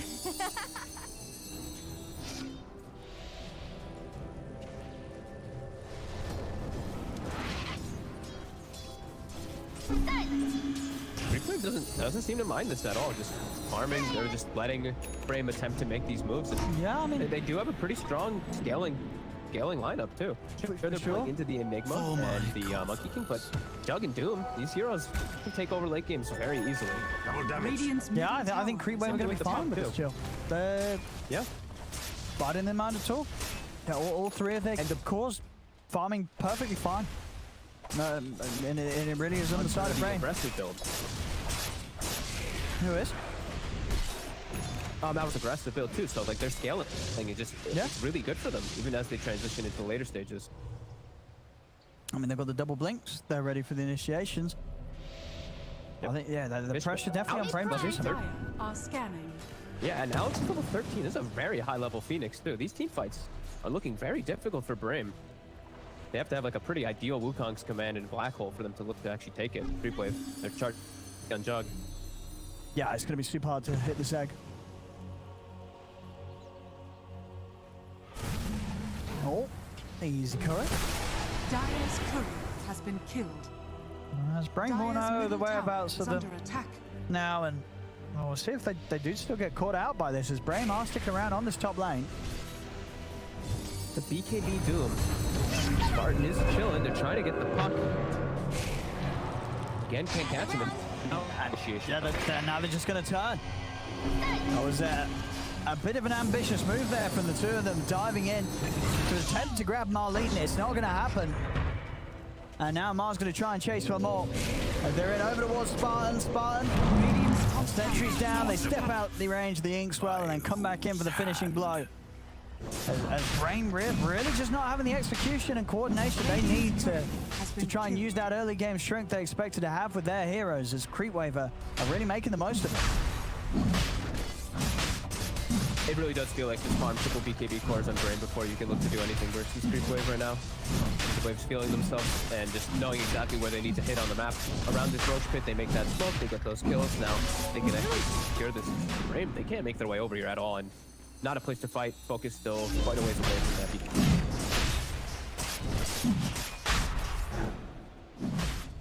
Starlight, does he want to go for some YOLO play here with the blink?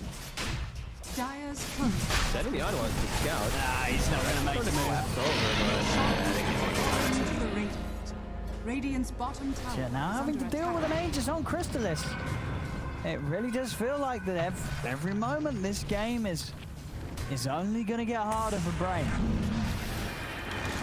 Skylark, they actually get the silence this time on the puck finally, and with no way to counterplay it. Marine? I mean, he's going to have to jump for a second. Range. Transformation. Perfectly timed there, coming out of the shift from Stamanen. Then he stopped to a rift out. That's the only time that they've caught the puck, though. With the bot, Witchblade Blink build, Yeah. triple silence lineup, and that's the only time they've killed him. That's pretty good. Yeah, I mean, I think he's fine with that. As you say, just dying once, getting away with this sort of build, then you are more than happy as the puck, and continuing to get the aggressive items halfway in on his Aghanims. They're getting so much out of the map. I just keep watching Alex, this Phoenix. He's level 14. Let's look at this other supports. I mean, that's insane. Level 11, level 10. Yeah. He's the same level as the Monkey King and this Enigma on the opposing side. And Phoenix is one of the king, those king actual supports that kind of can carry from his position too. So they almost have a 4-4 on this Radiant, this CREEPWAVE side.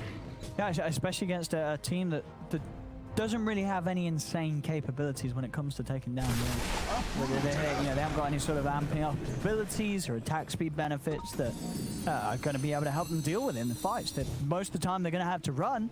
Problem is, CREEPWAVE's got the puck. You can't run out of the... Well, you can if you want to take a lot of damage, but they've got great control around that egg, CREEPWAVE. Marine, they've been hunting for him for a couple minutes here on the side. Won't be able to catch him though with the Air Spirit. Now the Phoenix Alex will make it over.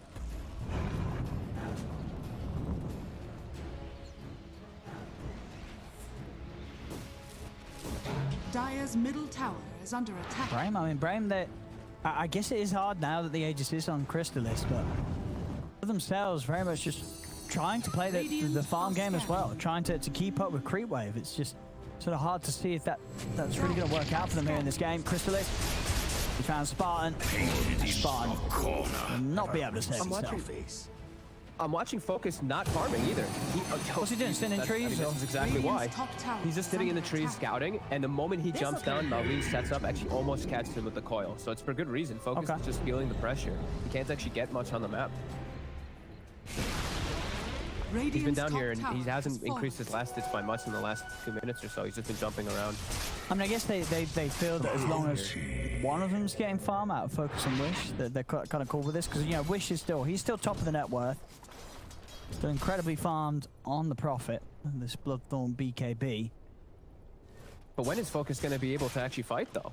He's going to have Aghanims and BKB, so he still needs that next item afterwards to actually be that big damage dealer. I feel like Jug can just focus fire him so easily. Manta, Scotty, and he's going to have Basher by then. Just Omni Slash the Monkey King and all the fights, he's just dead. Yeah, It's it's, gonna be it's hard not to an fix. easy game for the Monkey King here. Even in a game as well where this Monkey King, Focus, he had a complete free farm in the lane, right? That lane down bottom, he couldn't really have had a better start. Sure, maybe more kills would have been nice for him, but he was able to freely hit the creep. Top lane, up with the silence in, onto Amar. Black Hole being dropped down as well. And they'll turn over towards the edge. Can they do it in time? They can. Good commitment there from BRAME to get the two of them. They're going to try it from Malorine as well. But with the silence, they might just be able to do it. Malorine in trouble. He's trying to get away. He's able to live. Base shift is popped, and now it's CREEPWAVE's turn to do the cleaning up. As Chrysalis takes the second, Malorine still alive. Shamanan trying to find him.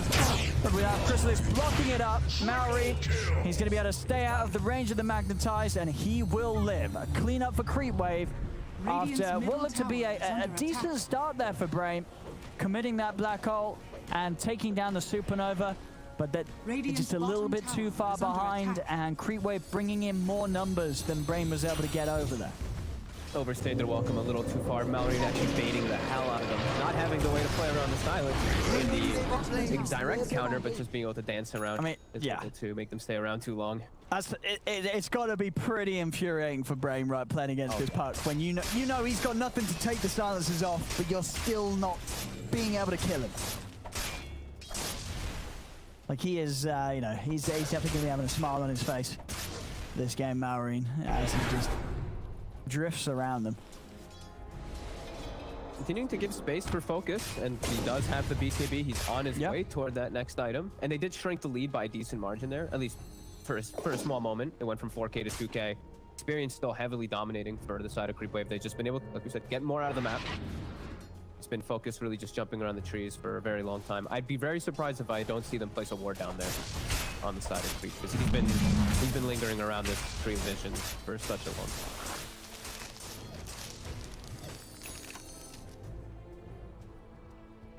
Oh, actually, wait, is that what I see? Oh, no, okay. They did give Amara the gem. Okay. Amara is holding on to that one. Playing a little bit too aggressive Not forward. as impressive as the original.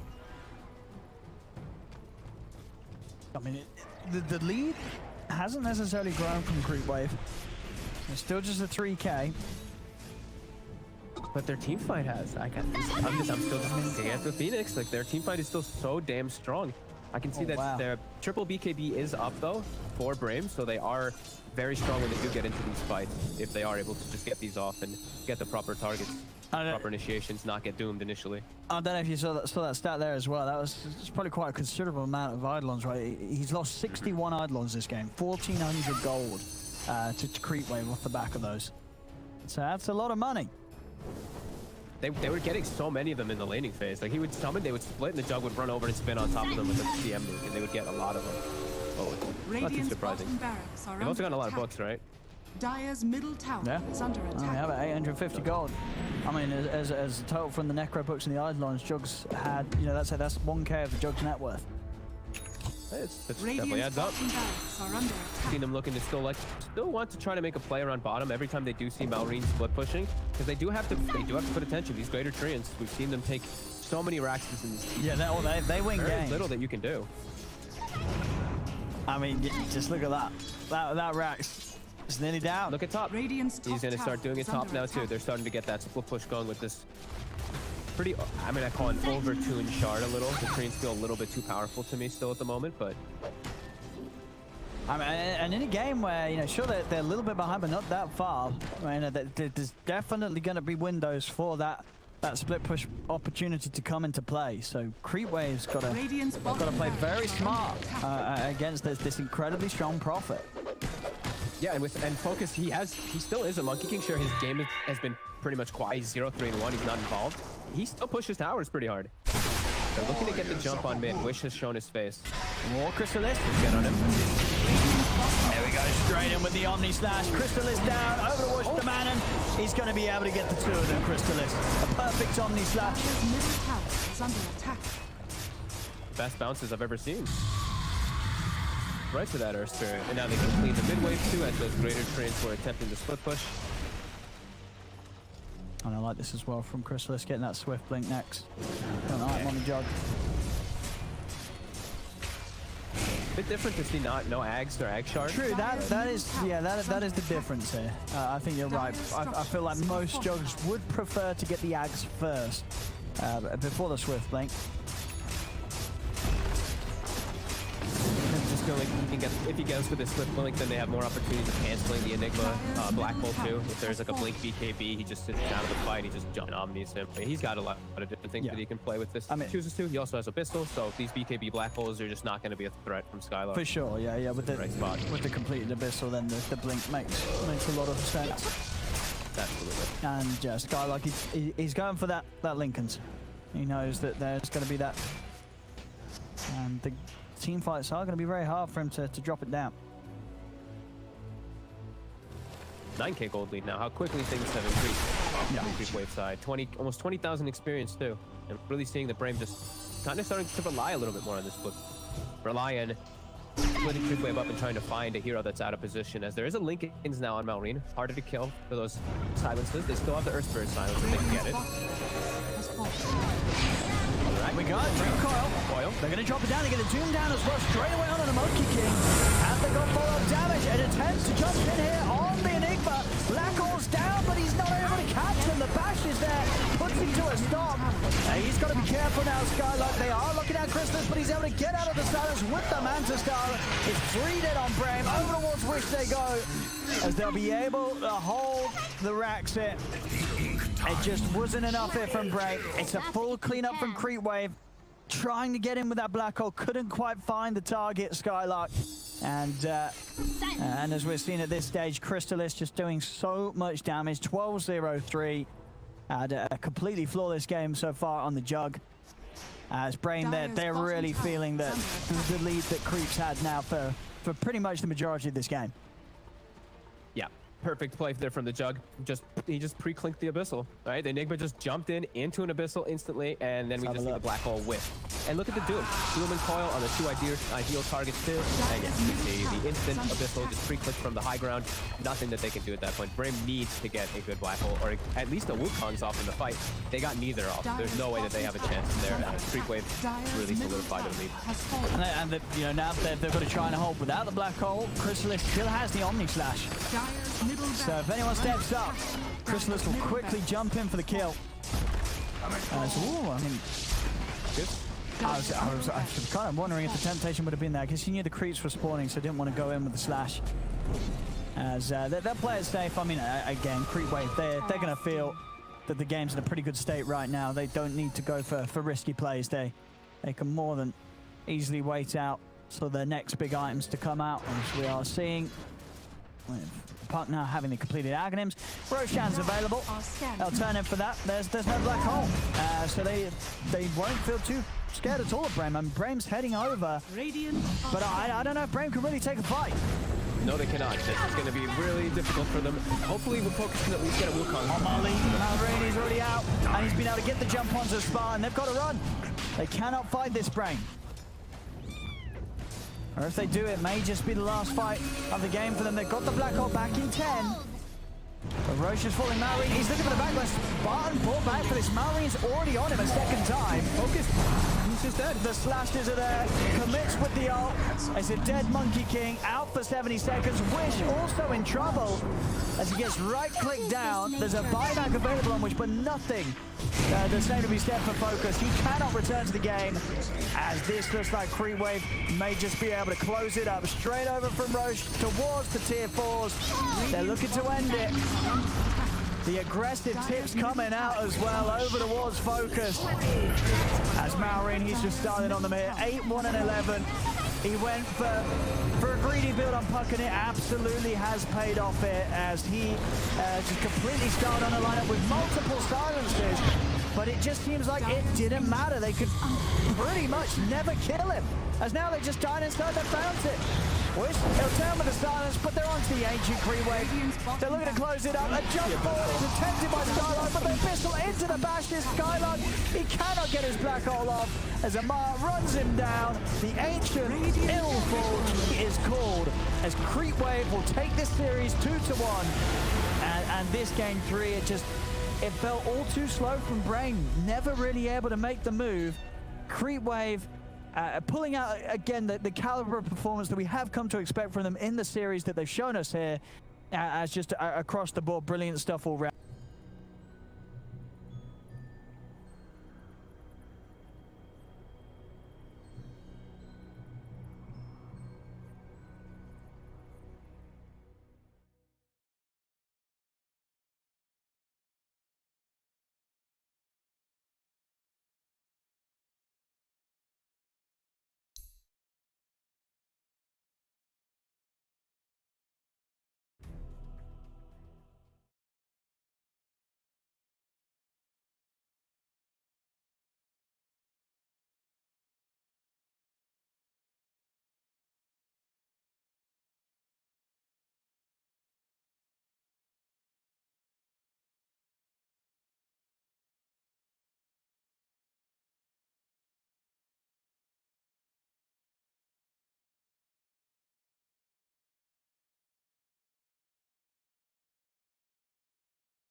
Come and fly away with me. Come and fly away with me. Come and fly away with me. Come and fly away with me. Come and fly away with me. Come and fly away with me. Come and fly away with me. Come and fly away with me. Don't you be afraid, everything will change. You and I jumping off the edge. They say dreamers never die, so come and fly, come and fly, come and fly away with me. We're rising, we're falling, we're making through. We're climbing, we're soaring, 1,000 views. We're rising, we're falling, we're making through. We're climbing, we're soaring, 1,000 views.